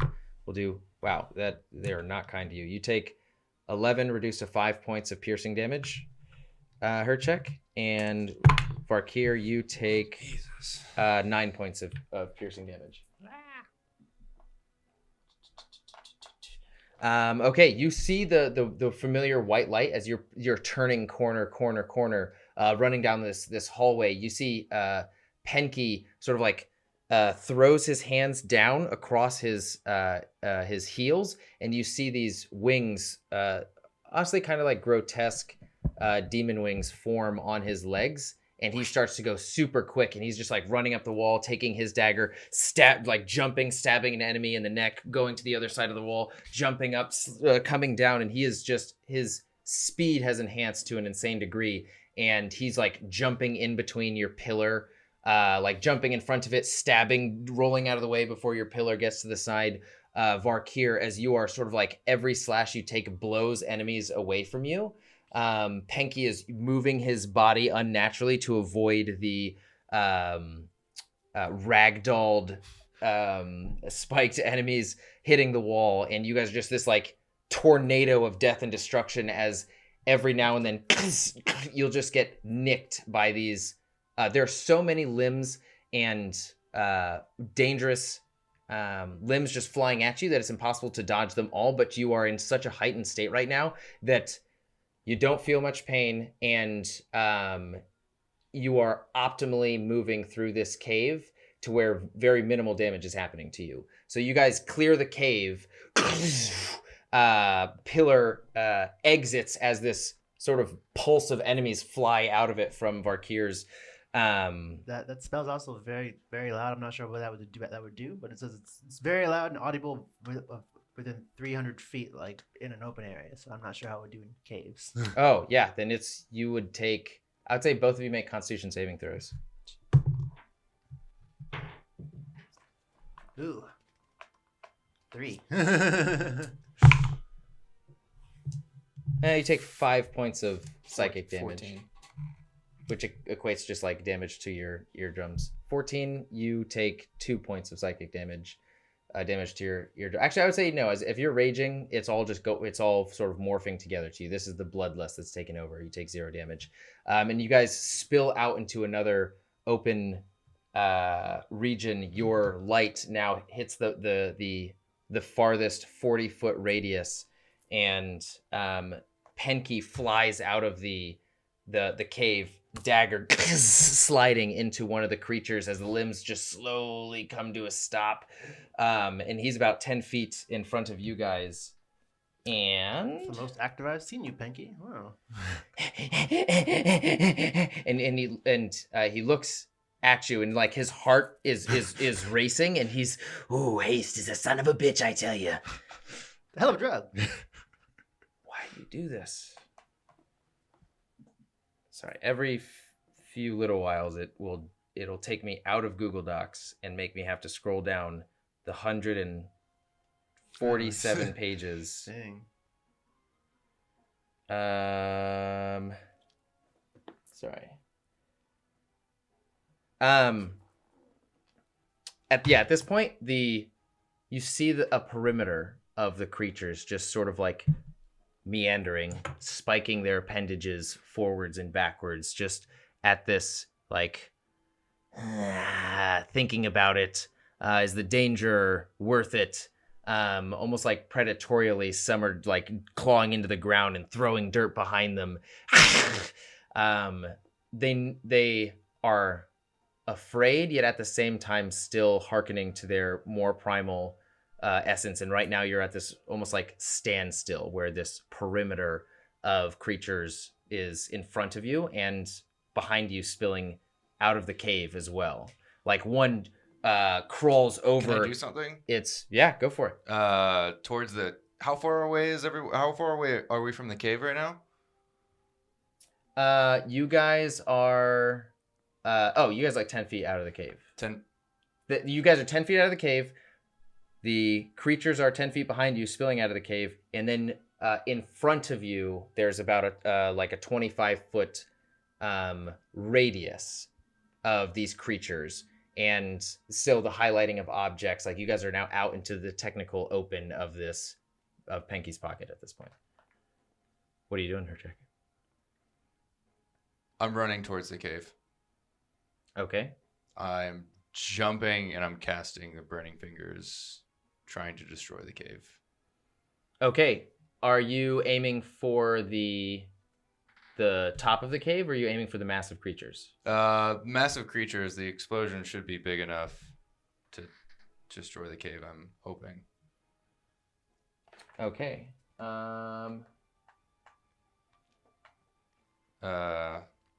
Yeah, go ahead and do it. Go for it. All right, yeah, so I'm just like, get away! I'm sprinting into the massive creatures, jumping over all that I can, and just go exploding at a 5th level. My spirit guardian still there, or my? Your spirit guardian, unless you commanded them to follow you, is still at the entrance of the Yeah, cave, yeah, it's way back. still there, just like dot, dot, dot, dot, until it deals 60 points of radiant damage. Is there? You sort of like you use a portion of your mind to look into through its eyes, and it's still in this like infinite struggle of many different bodies of these creatures around it, but even more sort of attacking it. We'll just do it. We'll do it at 3rd level. That should be good. Okay. Not to spend everything. If you roll more than 20 points of damage, then it will collapse the tunnel. Jesus, this is gonna be close. Hold on. How many? It's 8d6. That's all you should need. Oh, if I take this into my own, oh my god. Well, there's one. DM, gimme. So there's 12. Oh, you got it. Yeah, I for got sure. it. Yeah. 10s, 20, 22, 26, 28, 29. Putting the red tempest away, connecting it to your belt, putting your left hand over the top of your right hand, the red gauntlet starts to heat in flame. You get down close to the ground, crouch down on all fours, and you jump forward, hand outstretching towards the mass of monsters holding still at the entrance of the cave, just like a comet shooting forward. Grab one of their faces and crunch it, completely destroy it. As the life leaves it, you release. Make the saving throw. You release the heated, superheated force of this inferno around. Cinders of flesh are layered along the outsides of the cave as you start to hear the roll a dexterity saving throw as another rock starts to another rock falls down. Natural 20. Nice. You crouch down again on both feet and use as much leg strength as you can to kick yourself out of the cave as a rock slams right in front of you, almost touching the tips of your toes as you slide back out. Jumped into the cave. Fireball. Collapsed it. Destroyed everything inside. Jumped out before the final collapse and... Well, that's all well and good, Herchek, but what do we do about everything in front of us here? And you turn around and you look and you start to see the creatures are less sort of like meandering, and they're just still now. I stand up and I look at Penky and I look at them and I pull out the sword and they slowly backpedal and just disappear from the platform that you guys are on. They they eat one by one. The last largest one, this one reaches about 15 feet, is actually above the cave entrance, like on the rock looking at you all, and just Okay. runs away. at this point, with the light that you are cascading, what you didn't see through the sort of layer of Underdark opponents was these massive torsos sticking out of a chasm in front of you. Marble godlike features, just incredible. Imagine Greek statues, but you can only see the torso as the rest of the body just disappears into darkness. And it is row upon row upon row upon row upon row upon row upon row upon row upon. You can see even their heads sort of disappear into the darkness, off into the distance. And you all, there is a ledge in front of you at about 100 feet in front of you, is where this ledge begins. Then a chasm, and then these torsos of these massive statues. I just look at Penky like, and then behind them you can see sort of like spilling the silhouettes of the shadows of the statues into your view is that same sickening white light. It looks like it's on the opposite side of these statues. And you look at Penky and go, sorry. Yeah, just go, what is this? Penky, what is this? He goes, Is your clay army? Oh, sorry. I was like, where'd they go? Where'd all my stuff go? what am I doing? Yeah, I don't think I would have rolled above a 20 if I'd rolled my own dice. No. Those dice are seriously fucking cheating. I rolled it again. They're all 5s and 6s. Like, that's not fair. Those are weighted improperly. Some I saw 1s and 2s. Okay, so I know. Weighted in even a rigged die will still roll. I will say there's less weight on the P side because the you P is can call upon them once per game when you want to use them. Oh, yeah. I will bequeath unto you. Can I call upon that giant glass D20? It's always on 20, so. Yeah, as long as it's always rolled on a very heavily padded surface. I would never roll that, yeah. So Penky goes, "Oh, you've never seen the living statues of Osterog. Let me give you a demonstration." Living statues. Ah. And at this point, as you're holding out your halberd with the light on. your halberd, you notice the egg is cracked and the contents are missing. This thing's missing. Yeah,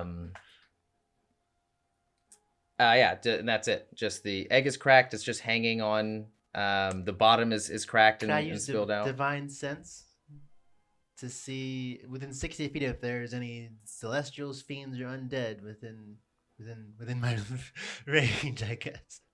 Yes. Yeah. Sure. Your brain explodes. Yeah. You cast it. Yes. But you have to select one, I think. Well, it says you can detect good and evil until you can sense anything affected by the hallowed spell or know the location of any celestial, fiend, or undead within 60 feet that is not behind total cover. Behind total cover. Yeah. Okay. It really is one of those reach up to your head and grit your teeth and close your eyes and try and divert a lot of your bodily and mental energy to pacifying the onslaught of information that you're getting right now. In every direction, you sense almost every aspect of what you could sense. If you're trying to hone in on all of those senses, go ahead and roll, I would say, a wisdom saving throw.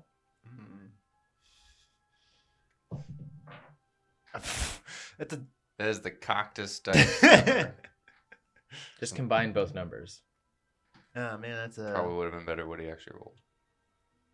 13. You're not rolling the best here. It's not your night. But you do notice a creature, a smaller creature, as you're trying to hone in and trying to parse out everything that you're sensing right now and trying to pinpoint what came out of the egg. You can't quite make out what it is amongst all of those, but it's traveling towards the book. Yeah, I guess I just say As you make you barely make out the movement of it, you hear, I did not expect to come back to a place like this. Hidden yet filled with potential. I like it. And you hear that emanate in your mind, coming from no discernible direction. I don't like the sound of that one bit. Can I message back with it through my mind? Like, shut up. Do you want to message it? I just want to like speak through my mind. I don't know if it's listening or not, but it Okay. can go to our heads. Like, Okay, yeah. what do you want?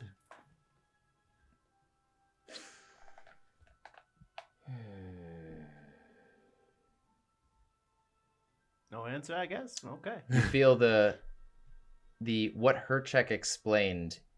That's what you feel in your mind. You feel this pleasant hum, but it's disconcerting because everything you know about where it could potentially come from is not pleasant at all. It's just this very satisfied. It's almost like they're sharing an emotion with you. Okay, so can I take one of the wood axes that Kind 34 made me and just throw it at it? At what? In the direction I felt the spider going, that weird little spider. Yeah, thing? sure. Roll a disadvantage All right. and get above a 20. What am I rolling?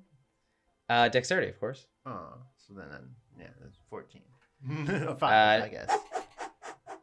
But it's one that kind. It doesn't even manage to hit one of the statues in front as it fades off into the darkness. Which direction did he throw it?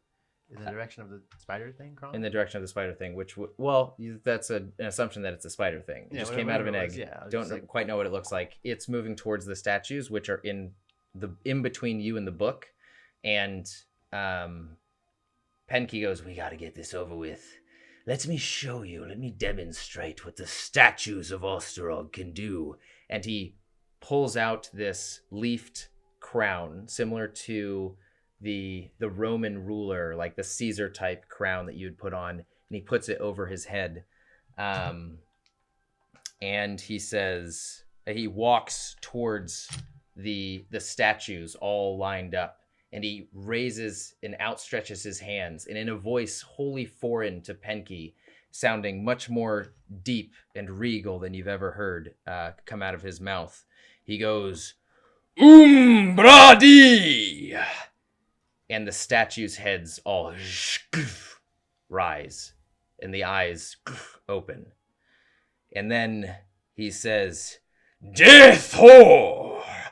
And all the statues' arms raise, and you can feel the wind from the simultaneous lift of this legion of massive statues' arms almost send this like torrent of wind flowing up from the abyss. And then he goes, Slow, Brady! And the hands, as they the outstretched arms are pretty much like barely touching the connecting platform that you guys are all on. And as he goes, Brady, the hands turn up, palm out, pretty much providing a perfect walking platform for you all. And he goes, yes, these are the living statues of Osterog. Shame that normally they're about yay high, and it's like about a foot. And he goes, and they're for children, but, you know, they serve their purpose here. Why are they so big here? Everything is big in my domain. It's as big as I want it. Well, it's like Texas. Wanted it, I should say. We must get rid of this incursion. So we move. We're moving towards the creature. Yeah, if you guys want to walk along the. So as we're, like, I want to hold a spell, I guess. Like once combat starts, I want to bless me, Herchek, and Penke. Okay. Holding a bless. As we're walking, I'm gonna take a greater potion of healing. Okay. Go ahead and roll for your Yeah. healing.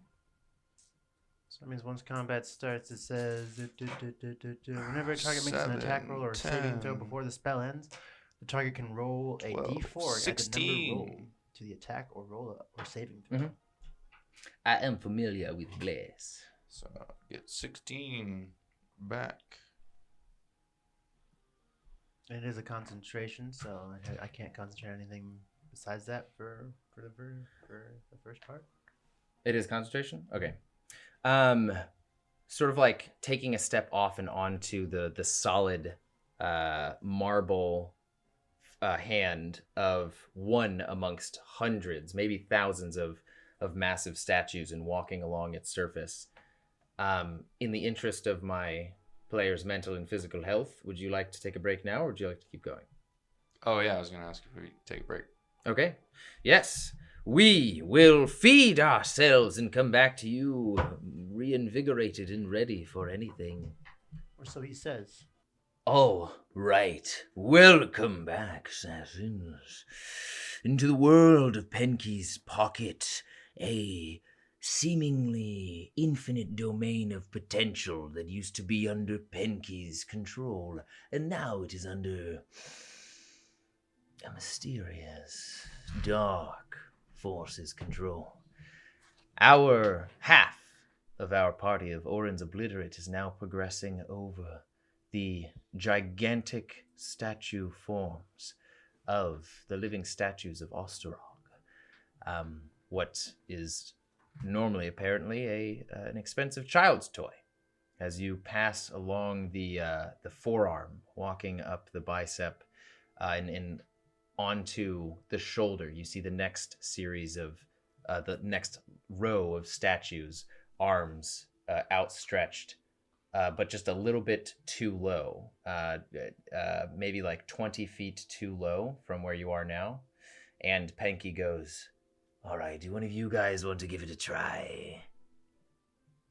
And he takes off the crown. Yeah, so he put on a crown, raised his arms, and then in this very foreign voice to Penke, said these like single word commands to move these statues.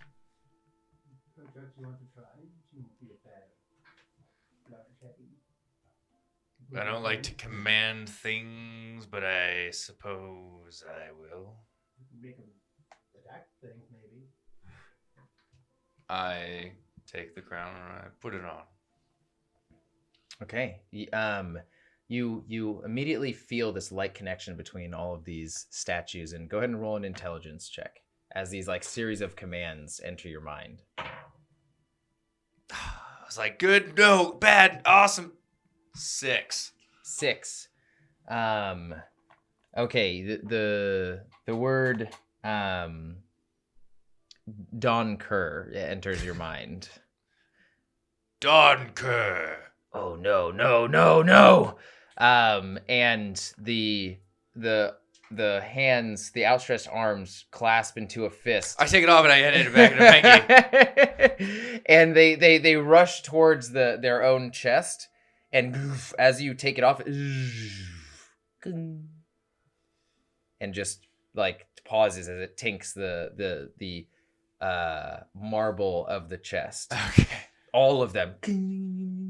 What was ours? Are we dead?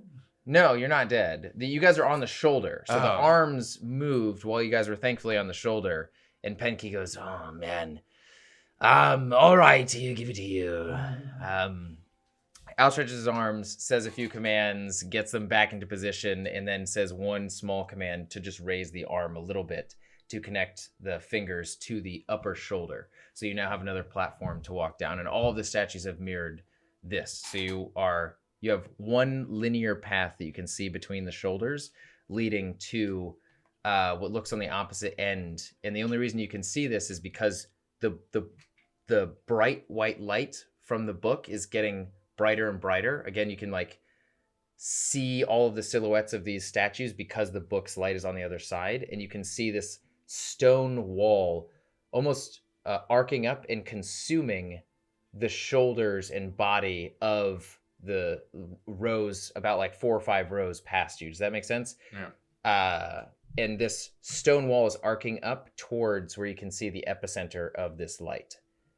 And you can't really see much brightness past the light. Wow.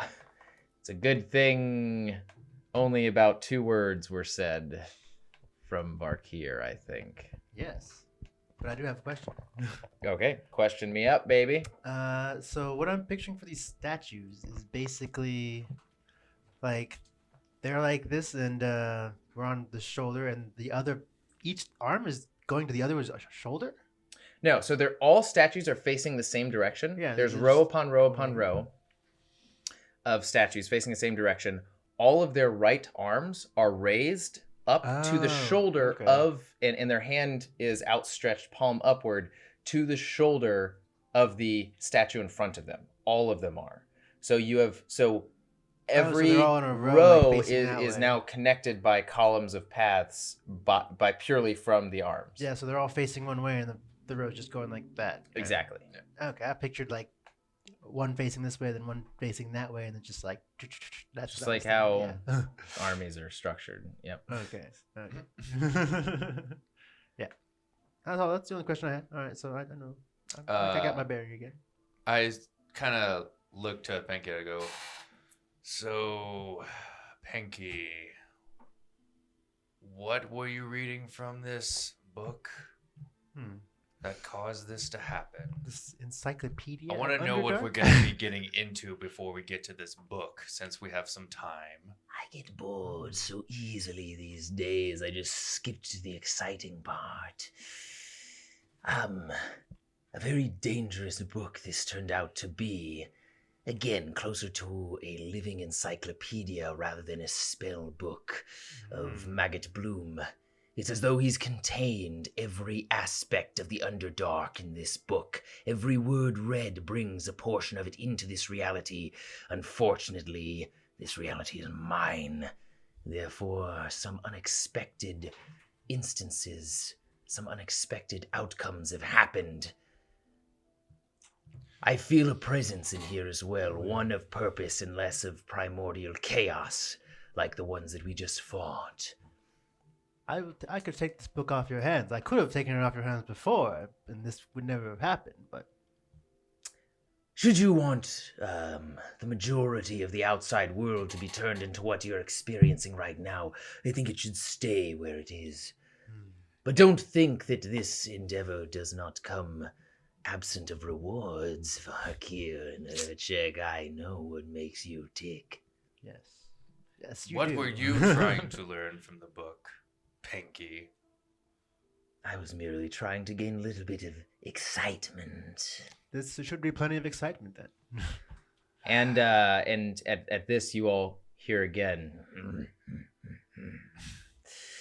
The floating forest was a place of a pleasing taste, but what are the limits of this space, I wonder? Yes. The dead beholder in the book. And that voice was not Penky's, even though it Was sounded that- similar to Penky's. Familiar from when we did fight the Beholder? That voice? You didn't. I don't think you encountered a voice when you fought the Beholder. What if we did? We did. What if you did? What if you? What if we did, though, Magnus? The possibility is endless. If we, in that okay. case. Varkir, how are you looking? How's Varkir? How you looking? I'm less than half on effectiveness. And how's your spell count? Oh, it's there. It's there. I have. What don't you understand by less than half of effectiveness? As you guys are progressing, you guys are about 3 rows in at this point, walking up the length of the arm, over the shoulder, passing row by row, looking to your right and not seeing an end. You only see them disappear. The statues disappear into darkness on either side. Can I? Penky, is there anything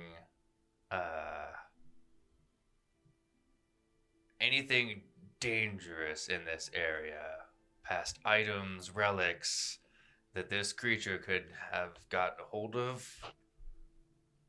Check every single item in here is of note, is of worthy, is of value, has some sort of power connected to it. That's why I collect them.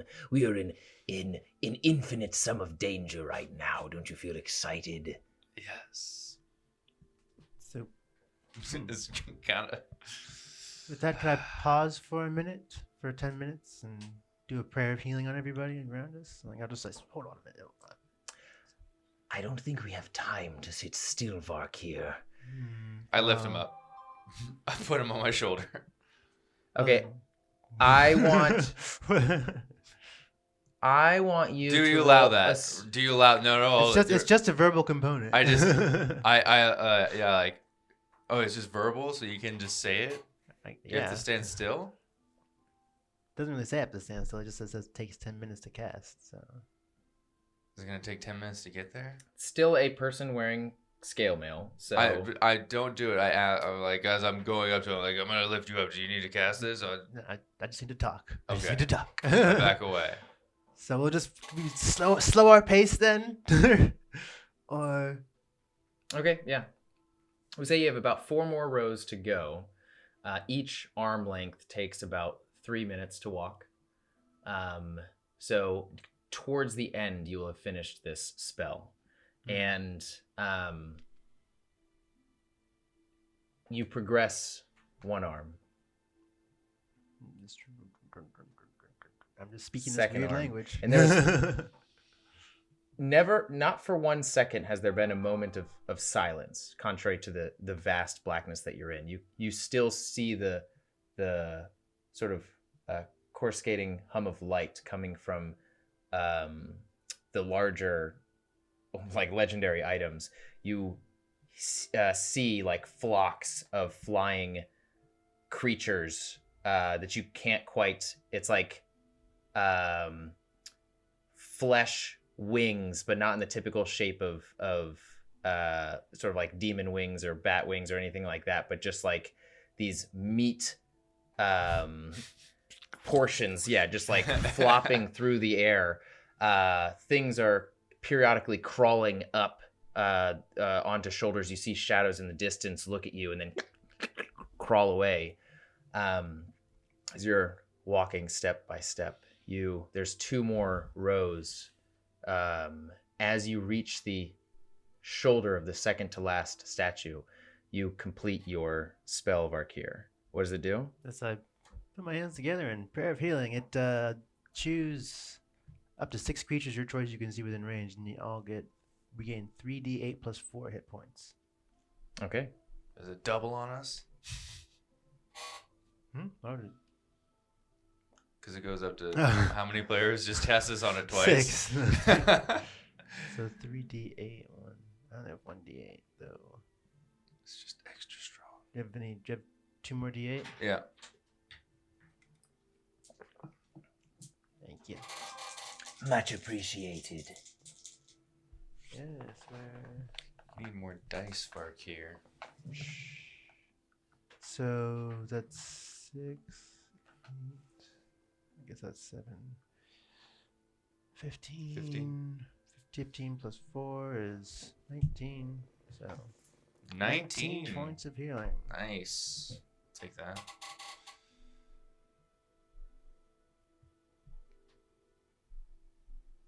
$19 points of healing. Okay.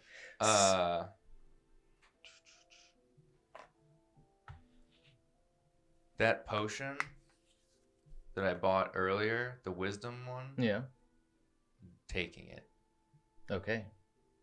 +2 to all wisdom saves. There we go. Where'd my pencil go? I'm sorry. The potion is actually better than that.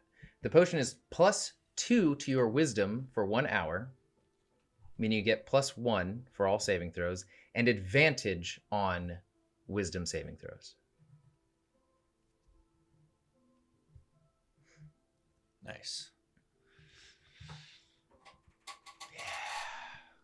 All right.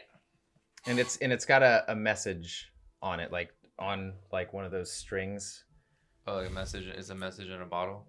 No, it's outside of the bottle. What does it say? Is Is it in common? You read it. It's in common. It's in very fancy writing, gold lettering, and it says, "Put in a good word for me."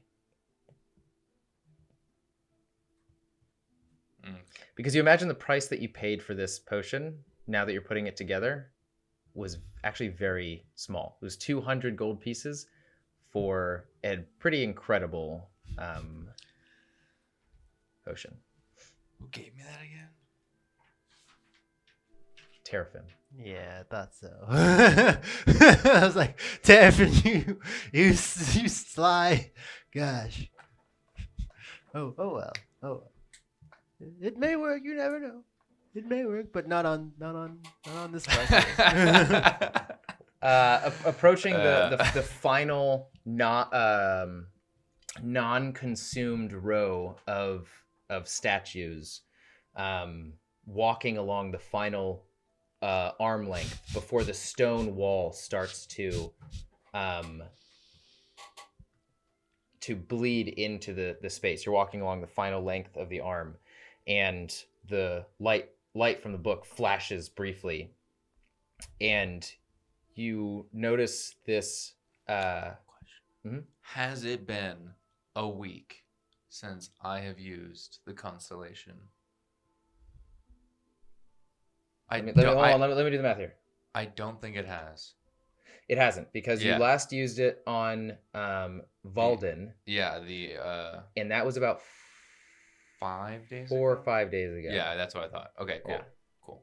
Sorry. Just wanted to just clarify. now hasn't, Just wanted to make sure. I was like, maybe it has been. Cool. Also, you don't know if Regencha's power even makes it into Pinky's pocket. So I was gonna test that power if I had it. Yeah, that would have been interesting. So yeah, you guys are walking along the last length, and the book flashes and it sends white light. It almost blinds you for a split second, and you notice movement on the top right corner of your peripheral vision. Almost this like whip of this silhouette of this like tendril, and you as you're crossing the final bicep before the stone plane starts, as it starts from the shoulders and sort of like arcs upward towards the book.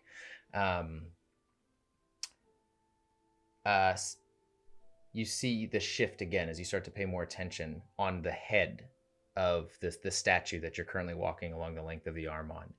And Pinky goes, "I don't have a good feeling about this." Can I pull out the broken boat? Sure. And it's like no gravity in here for like items. Like if I just like toss it up.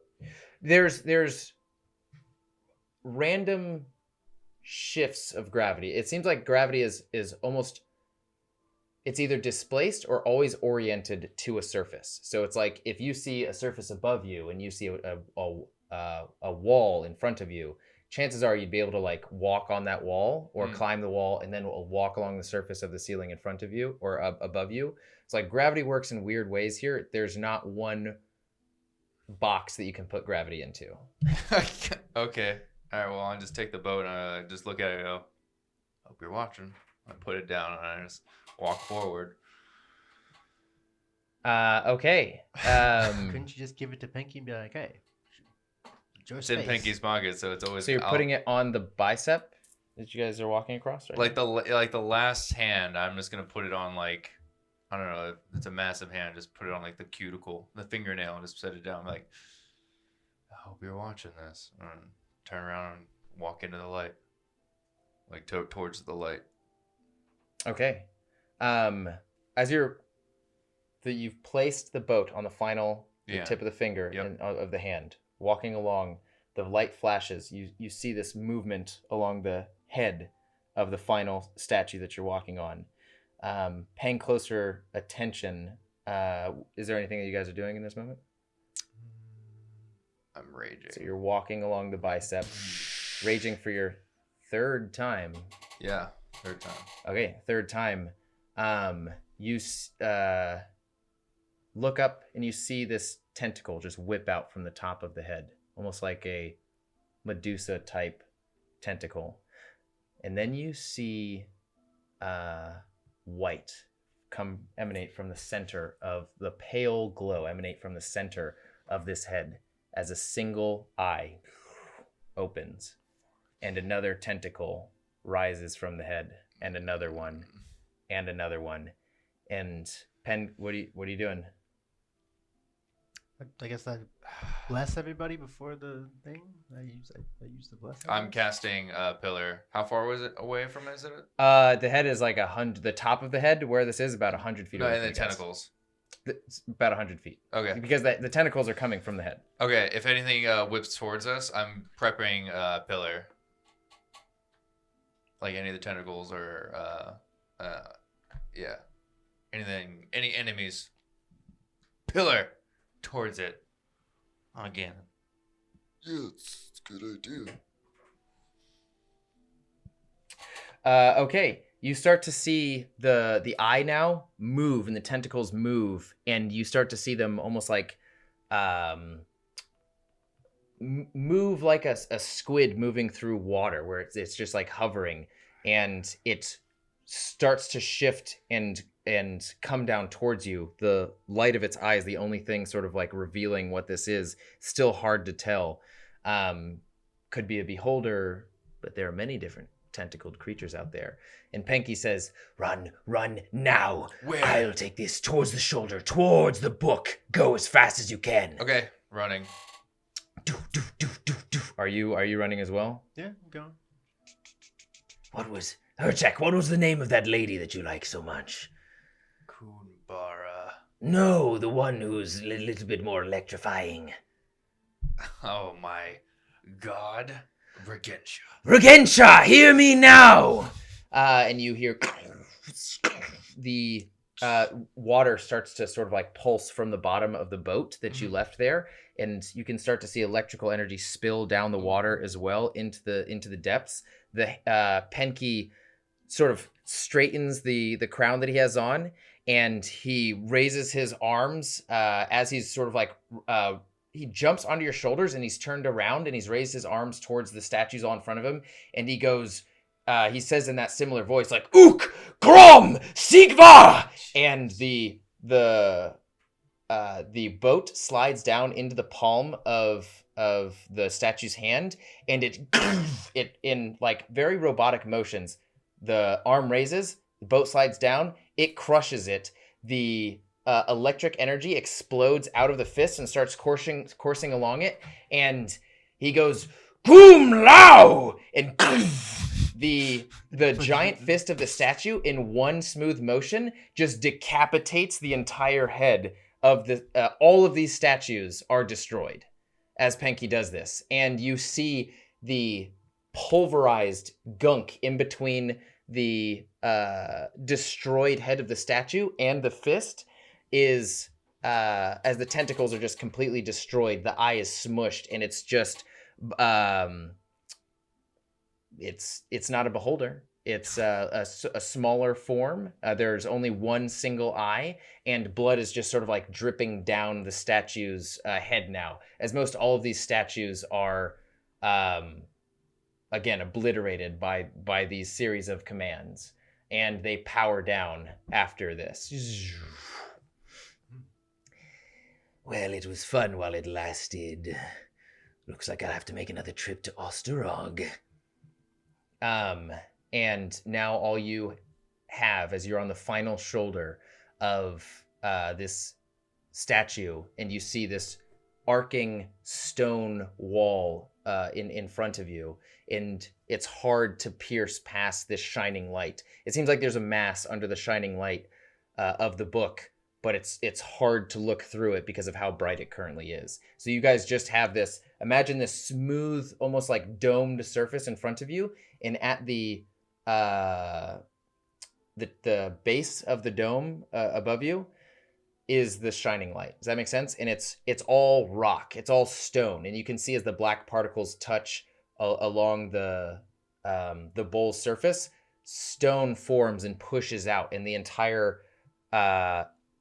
the entire area that you currently see yourself in is being pushed out as more and more stone is emanating and forming from the epicenter of this book. Does that make sense? So imagine, imagine here's a bowl. Yeah. But you're looking you're looking up at the bowl. Yeah. The bowl is getting larger and larger and larger. And it's like the surface area is Yeah. increasing, and you see it again as the black particles are touching. There's like creatures that are born, become a fetus, sort of like roll onto their stomach, develop multiple limbs, and just start like clattering away and sprinting off, and multiple different kinds of creatures and like patches of creatures all around are just like spilling out along the surface of this bowl and joining the rest of the Underdark presence here. And like the book is in the epicenter. Yes. Okay. Well, Varkir, well, let's move forward, shall we? Are we still running? Yeah. Yeah.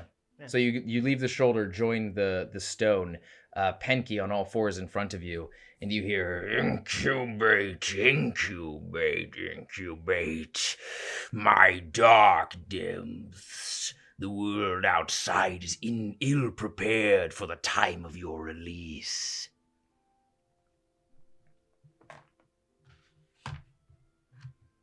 None of this sounds good. Incubate? What? Incubate what? In my realm, in my lair. Let's get rid of this filth already. How far away from the book are we? And the creature is still behind us? No, the creature was... So, I think you missed it briefly, but the creature sort of revealed itself on the head of the statue. Penke told you to run towards the shoulder to free up the arm. The boat slid down, crushed it. The fist got consumed by electrical energy and pulverized its own head along with the creature. Along with the creature. Nice. There's only one creature. Cool. The statue the shoulder that you just ran off of, that head is completely destroyed. But most all of the heads of the other statues, since they follow the same command, are also just like cracked and broken. Yeah. Okay, cool. Sweet. Book, how far? A couple 100 meters. I'd say like a football field. That's only we're sprinted. Yeah. The closer you get, you sort of like put your hand up to guard from some of the light, and you can see you can start to see like... I'll run with the Starlight Conqueror like as my like massive sunbeam. Nice. It's almost like collecting a bunch of the light and reflecting it. It's acting for your party as the black streaks work for like football players to essentially absorb the light of the sun to clarify the rest of your vision. And as you hold it up, the brightness sort of dims all around you a little bit, and you can see the structure of the dollhouse. The entire roof of the third and second story are obliterated, and it's just open to the world. And you can see that the book is open and just spilling out the black particles and the white light everywhere. 2 spiral staircases are all that exist that lead to the second level, which is where this book currently is. The dollhouse is very much destroyed. It is, again, like the roof is completely off, and the second level is bare to the world. As we're running, I just go, Pinky, what do we need to do? All we need to do is close the book? I thought we'd just figure it out when we get there. I'm hoping. Well, first, let's just close the book. If we get close, I'll throw you, Pinky. I agree. I wholly agree. Okay. So we're still, as soon as we get in, like, I don't know, 50, 40 feet, I'm just going to try to, like, whip Pinky with all of my, like, strength. Okay. You guys are running. Yeah, running. Sprinting, dashing. You make it through the front open plastic doors or wooden, we'll say, because it's fantasy world. Yeah, wooden doors burst right through. See the book up top. Grab, make a knowing gesture to Penke, reach out your arm, Penke curls his arms around yours and actually runs back. So there's a bit of stretch and tautness. And as he nods to you, as in like, do it, you hear my underrealm is shaping up quite nicely, but I believe something is missing. Yes, I concur. I could do, or it could do with more eyes. And Penke, as he makes a knowing look to you, and you thrust your arm forward, the stretch of his arms pulling him forward, he looks at you as he's passing you at speed, is like, oh shit. And as he flies towards the book, you see this gray ooze, just, you finally notice this gray ooze on top of the book, and you start to hear, and death. I don't release. And you already released. You said you threw try it. and reach Penke flies towards the book, and the orb, this hold person on him so he doesn't hold move? person on I guess Penke? That doesn't work. Never mind. Yeah. Like freeze him. Yeah. But it wouldn't stop his motion. It would just he'd still be going. As Penke is flying forward, this ooze starts to you hear a direction of this voice emanate from the ooze with this like really odd looking face on it, and an appendage reaches out. An appendage. This eye like plops out, almost like it floated to the top of water as the entire form solidifies into a beholder. And three of its eye stalks hone in on Penke as Penke goes, oh! He's still blessed. He's still blessed, but that doesn't do much. It can help him at least a little. I want everybody to roll initiative as you are all, Herchek, you're 40 feet away at the base of the stairs. Okay. Varkir, you're 40 feet away at the base of the stairs. 17.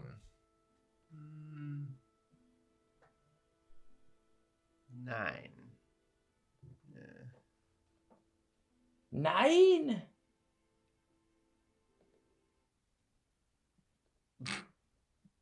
Is this combat music? This is. I think. Look, you can't just think of combat music as high octane, but fine, we'll do. We'll do the goodie, the oldie with a goodie.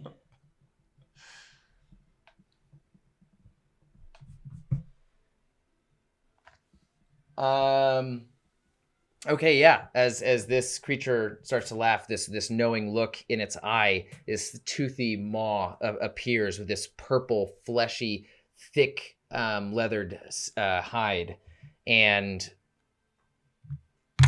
3 beams are gonna go ahead and hit Penke. Tell me what you rolled for initiative.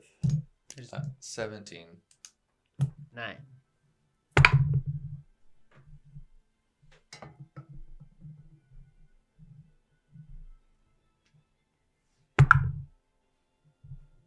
Okay. Yeah.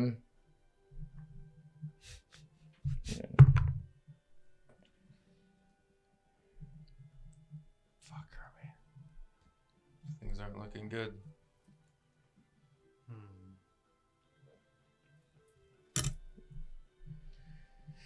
Sorry, I should have had this prepared. Herchek, what's your health at? Currently, 97.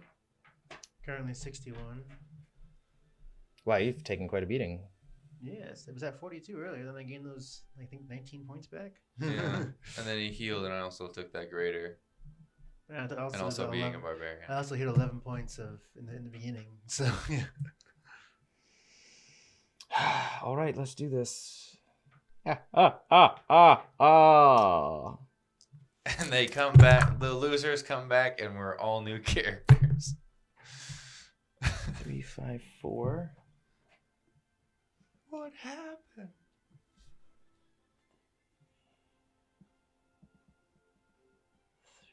Eight. Ooh.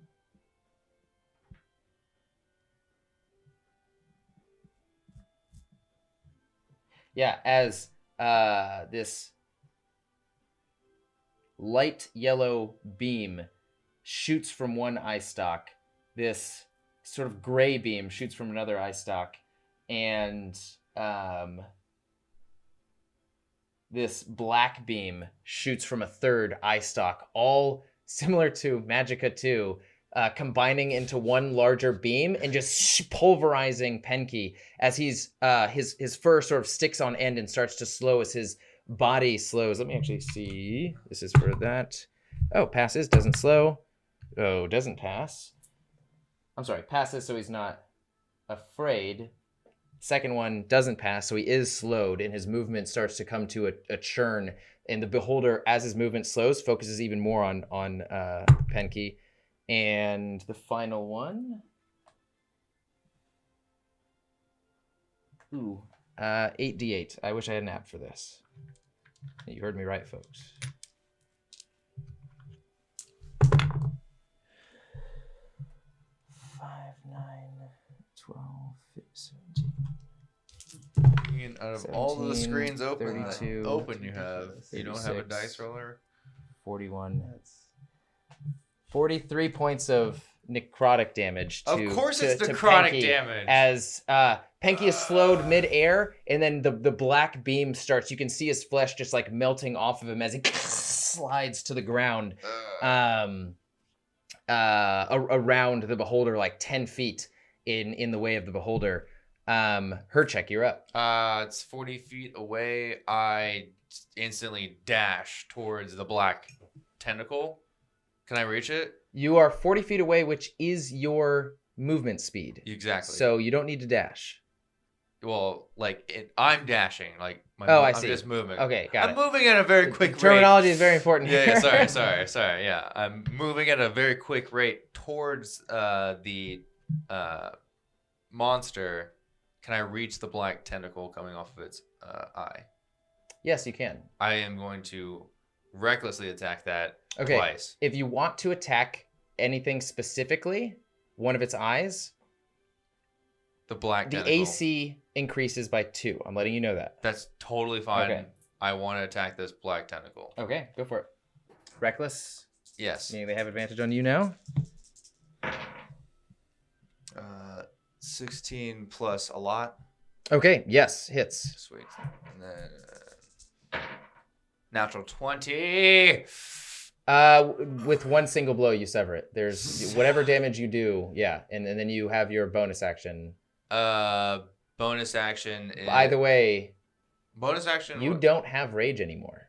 I have one more rage. No, you're out of rage, I have Max. 4 rages. You have 4 rages? 4 rages. Oh, never mind. You're good. Your last one, you're good. I thought you only had 3. I have 4. At this level, I have 4. Okay, that makes sense. But that is my final Woo!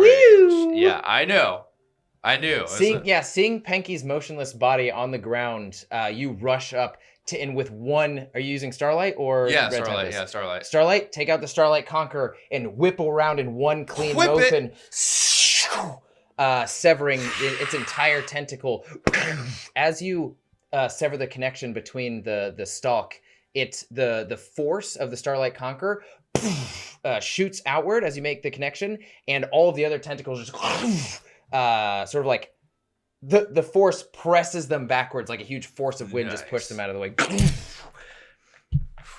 And you start, like, the eyes are sort of like rolling a little bit. You still have one more attack and your bonus action is done. No, that was both attacks. Second attack was the natural 20. Oh, the second attack was the natural 20. Yep. I'm sorry, roll damage for your first one then. Okay.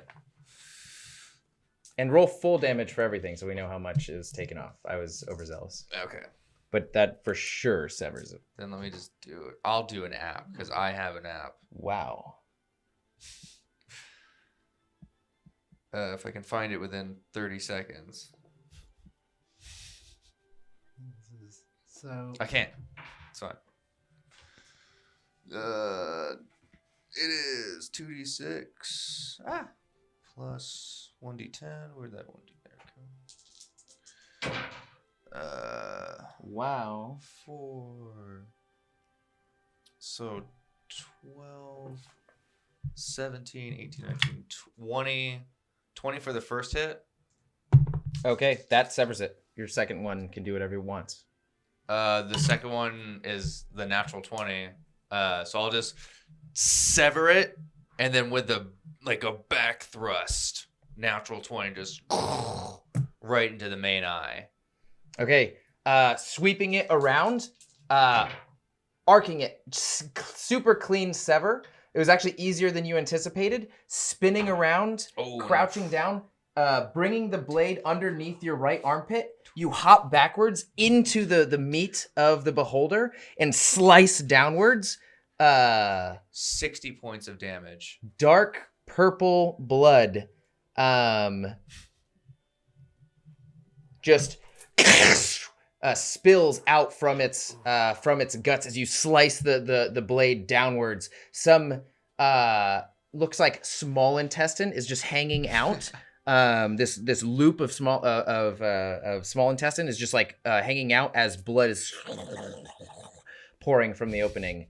It is going to attack you. Oh no! So you severed a stalk, and it sort of lulls. It's hovering above the ground a few feet. It sort of like sags a little bit as it's trying to regain its consciousness.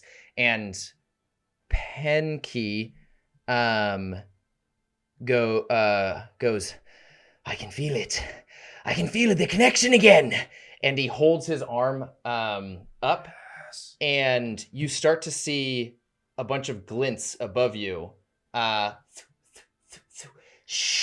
as about 15 different kinds of blades start circling down in a snaking motion similar to Kingdom Hearts, and just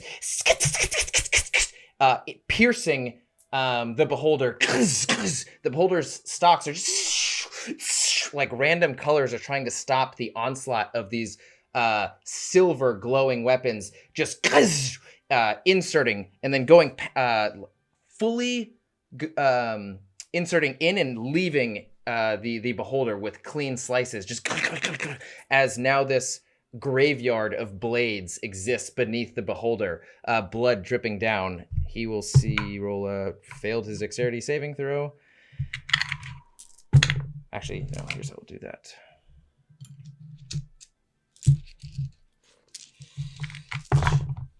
What are you about to do, Rob? Yeah, go all out, man. Just attack this fucking eyeball.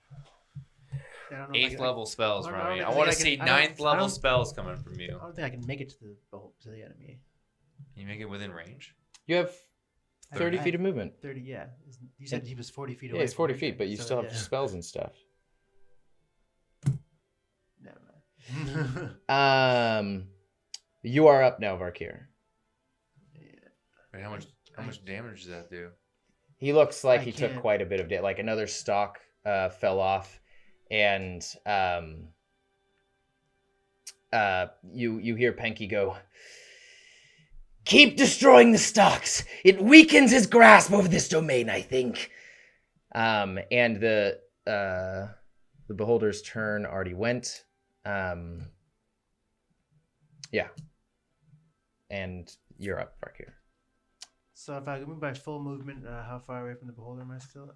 Am I? 10 feet if you do your full movement. 10. And you can attack at 10 feet. So that's perfect. That's only one hit. It's better than nothing, Varkir. Nothing. Let's see. Don't know how far that even reaches. If we can get Penke his power back. He's basically God in here, Remy. Doesn't say. Oh, this thing can reach 10 feet, so never mind. So my halberd can reach 10 feet, so I'm gonna move my full. What just happened? But your arm can also reach 10 feet. Oh, it just kicked you out. Like I didn't touch anything else, and it's like, nope, you're going all the way back to the beginning. How dare you stay too long in your main character? I can't go back to my characters, apparently. Yeah, so I guess I'm going to try and hit him with my halberd after I cast what do you call it? Thunderous Smite on him. But I also have these other things I can do as a cleric and a paladin that are on a. I bet that there are other things you can do as a cleric and a paladin. that are on a hit. That are on a hit.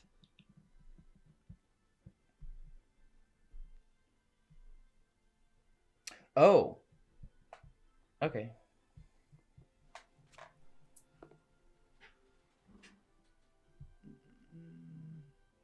So it says I can also When you hit a creature with a melee attack weapon, you can spend a channel divinity to use to deal an extra 21 points of necrotic damage. And also, on each of your turns, when you hit a creature with a weapon attack, you can cause the attack to deal an extra 1d8 necrotic damage. And then there's also when you hit a creature with a melee weapon attack, you can spend one spell slot to deal 2d8 extra radiant damage to the target, plus 1d8 for each spell slot higher than first. And those are all say special. It means I don't need to. It doesn't require an action. Okay, go ahead and this is what smite is this? Thunderous Smite.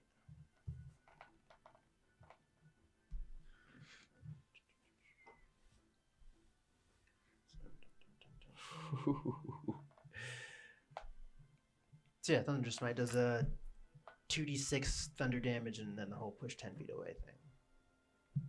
Do you have to? I have to hit with a melee weapon attack. Okay, you roll to attack. Yeah, we'll see. So 7 plus I think 6. You miss, So but not only do you miss, 13. you miss, and as you try and loose the energy of the spell to hopefully make it in the absence of your in case of your weapons missing. Are you still blessed? Yeah, I'm still blessed. Yeah. Your blesses I'll have to everything, all of your anticipation for magic, all of your expectations for it disappear because you try and feel the energy inside of you and call upon it, and it doesn't come out. And your bless is gone as well. Why would my magic not work? Wow, that was anticlimactic.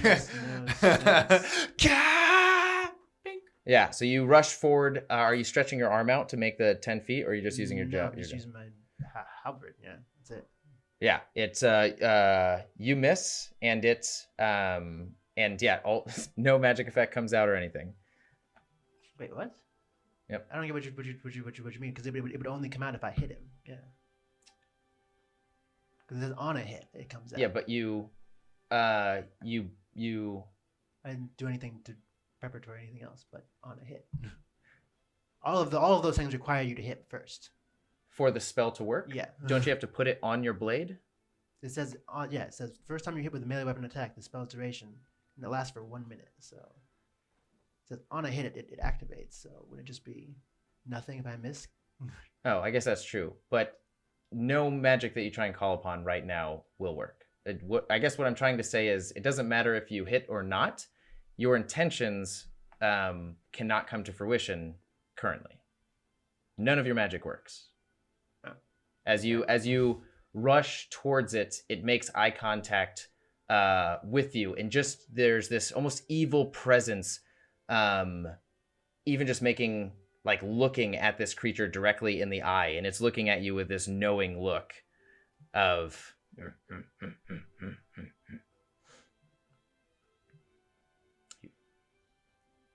You feel this cold absence. I do nothing then. I do nothing. Okay, next up, Vark here. You the black particles hit the ground, 3 of them around you, in these armored crab-like creatures, maybe about 6 feet in diameter, appear on the second floor with you all. They're just spawning this turn, and they won't do anything. Another eye beam is going to lash out from the beholder. Oh, it is a beholder. This is definitely a beholder. Well, now we know. It could have been something different. Herchek, this yellow beam shoots into you, and for a split second, you feel natural fear from what this beam could mean, but as it hits you, you feel nothing. In your rage state, there's nothing that can affect you mentally right now, or this at the very least won't affect you mentally. Well, thank God. But another stalk grows out from one of the wooden walls and shoots another eye beam. What color? We'll see. Varkir, this one is towards you.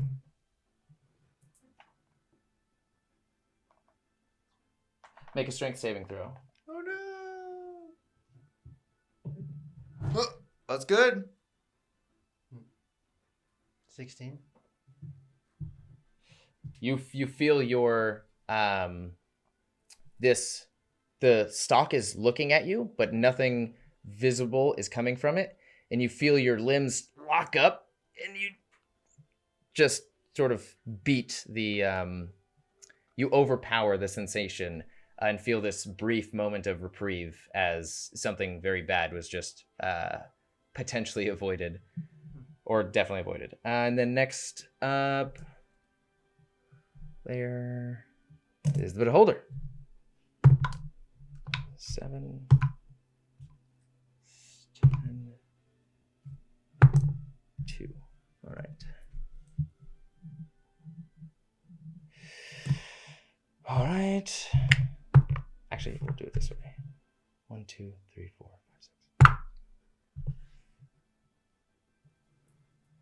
5, 6. So much going on. Penke freezes momentarily as a ray shoots down and hits him point blank, almost like moving him and solidifying him on the ground, but feet away from the beholder. The next one is Varkir. You make a wisdom saving throw. Oh, is that an 18? 16. Oh, that's still really good though. Yes.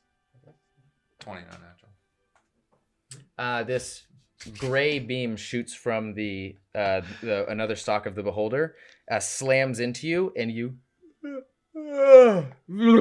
shake your head, and you're fine. You're good to go.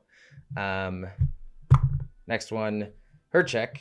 Oh God. Well, there's always a reason for some things, isn't there? Okay. What? Don't even be alarmed by the sound of what's going on over here. I wouldn't even be alarmed. just calm down. Nothing's happening. Magnus! You're good. Just calm down. Magnus! All right. It's okay. Stop! It'll be all right. You're looking for more dice. I'm not. I mean, I am, but actually, let's do. Okay, so 5, 8, 10.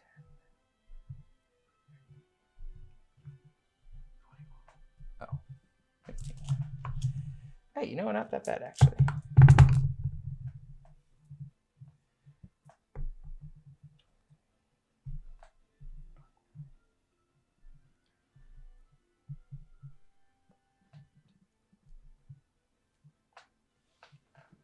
The first set of rolls wasn't that great, but the second set, as luck would have it, is 54 points of necrotic damage. And you are up. Yeah, thank God I'm a barbarian. And there's no having it. That's necrotic damage. Yeah.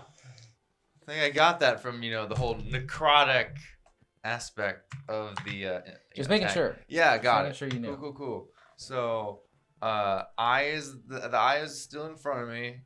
Yeah. And then how many stalks just appeared? One stalk? No, there's always a constant flow of stocks. 2 Okay. have been destroyed from it. But yeah, the stocks, like a yellow beam came from one stock, and then from that same stock a purple beam came. So it's Okay. not like Cool. Yeah. Gonna keep it attacking the main eye then. Okay, go Sweet. for it. Recklessly, because might as well. Natural 20. Nice. And again, another natural 20 with the same dice. Holy shin. Okay, go for it. Man, these PAX dice really are Brutal.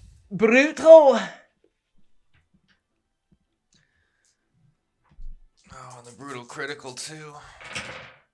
Oh, 10, 20, 25, 30, 35, 36, 37, 38.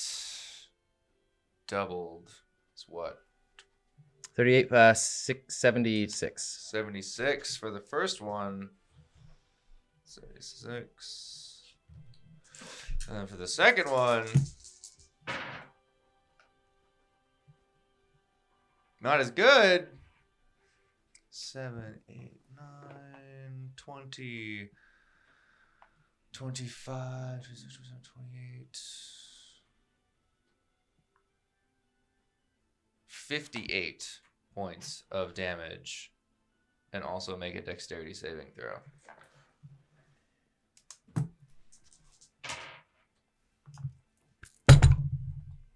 Whew. Makes a dexterity saving throw. So it takes an additional 4 points of lightning damage. Wow. 76 plus 58. That's insane. Barbarians with brutal critical. God damn. I think 138 points of damage is what you just did. And you see the eyes sort of as you've cleaved off like 3 stalks, sliced across its main eye, so it's just barely open and like clotting, and the flesh has gone swollen, and this thing is just pouring out blood. A much larger portion of the small intestine has spilled out even more, so it's touching the ground, and as the beholder sort of slides across the ground, the small intestine is sliding across the rock as well. The beholder's eyes are wincing at this, and with such damage incurred to it, it is like paused one more time, and Penke is not available to call anything down, but the power has waned from its control over this domain has waned for this brief moment. Next up, Penke is going to just try and beat. Does shakes himself free, but that's all he can do. Is he crawls back up to his feet, and he's searching for like the best item to take, preparing himself for what is to come next. Varkir, you're up. And the beholder is looking very rough. Where's Penke at? Penke's right next to the beholder, only a few feet away. I guess I will just use false life on Penke. What does false life do? Bolstering yourself with the necromantic facsimile of life, you gain 1d4 temporary hit points for the duration. Actually, never mind. That's only on self, so never mind. Can't do that. So never mind. I guess I don't do that.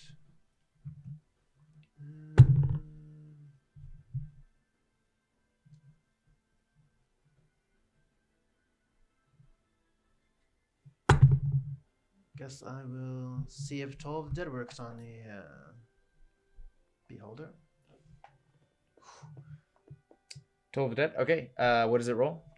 That's a wisdom saving throw. Yes, speed is 16. Does it do anything if it makes it?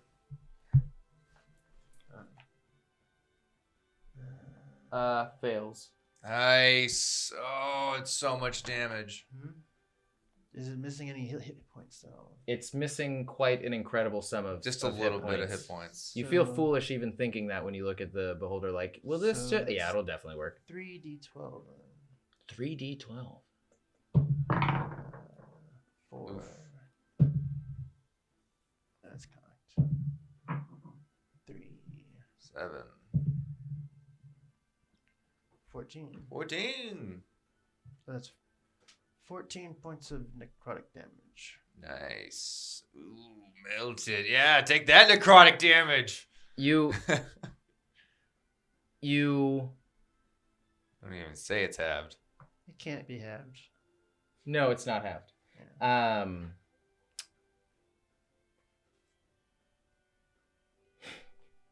You hold your hand out to the beholder, and you like it's not even. It has so many eyes, yet none of them seem to be able to focus on anything around it. It's so much in pain at this point, and so much of its innards are falling from it that it's barely holding itself together. You really do the last portion that it can of what it could possibly take to be alive. All of its vitality is now pretty much destroyed. Is the best way to describe this.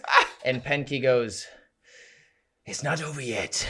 Fuck. Power across my entire domain is up for grabs. If you see what you like, throw it into the beast and finish it." And you look across at all the glimmering items, and you can feel a brief connection, a brief mental connection. Both of you do this. Again, you see like a giant green potion. You see a huge mace. You see like giant axes around. You see belts. You see more coins and things. Like all of these things you can make different mental connections with and almost like command them to your will. What I'm trying to say is this beholder's fate is in your hands to almost literally do with as you please. Either of you or both of you at the same time. To murder it with? Yeah. Oh. As it's like melting. It's the mass of its form is now touching the ground and slogging some of its skin off. The hammer, just bring it down. What are you gonna use, Mark? Here. It's already dead. He melts it. It's already He just an overkill.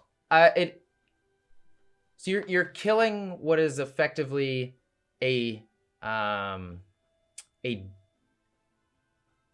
entity that exists both on its own, yet at the same time in this dimension. So it's like it's not just the form that is that should be destroyed. It is like the power should be connected, or its connection to Penke's pocket should be connected. The book should be closed. Like it is just it's almost in a zombified state right now. Can I just close the book? Yeah, you can walk up to the book and close it in its freed state. It's freed state. What do you mean? As in, like, the beholder's no longer above it. The beholder's in, like, again. You are the least climactic player of all time. Like, here, you could literally do anything. I just walk up to the book and I close it as this beholder is right in front of me. I thought you said it was melted when it was. It was difficult for me to convey that it's in this state between life and death, where like it's like Cell. You need to obliterate its entire existence in order for it to actually be cleaned Like off the body face of and it. soul. Yeah. So destroy the body completely and close the book. Okay, so I guess the body is not completely destroyed. I'll destroy the body some more.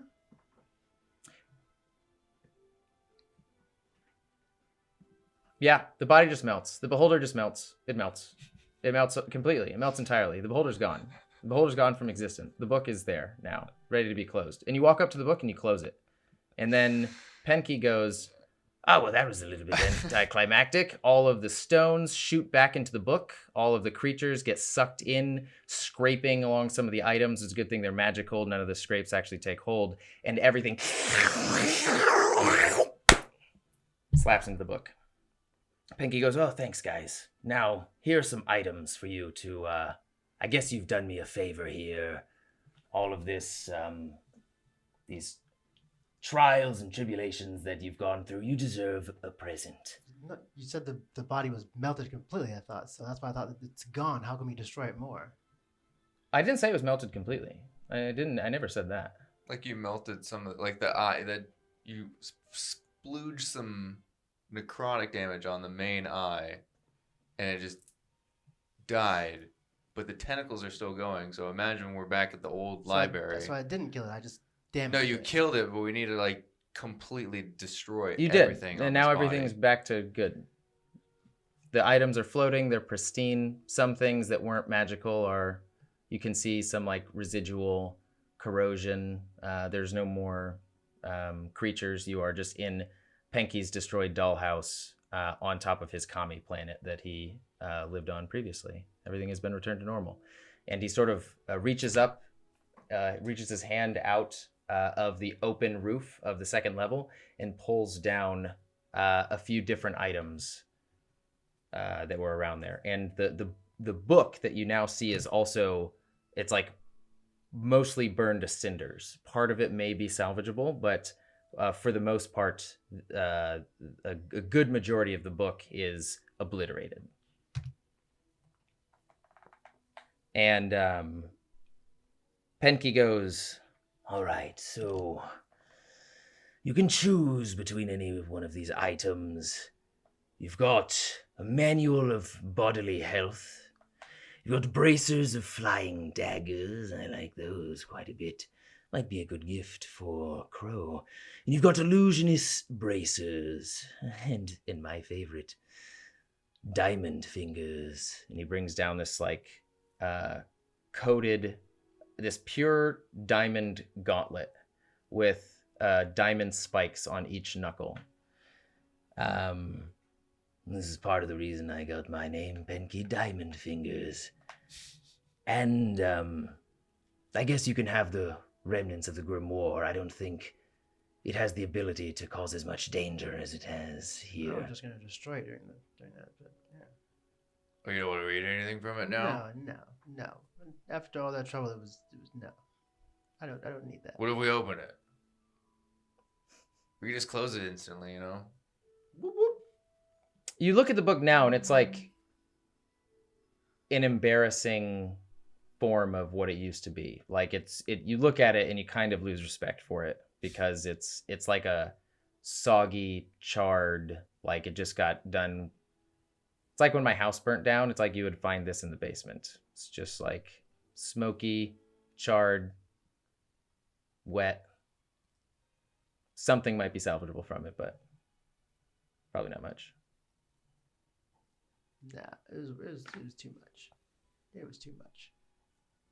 Like, I put it in the bag of holding, but it's gonna be a good long while before I ever open that book, probably.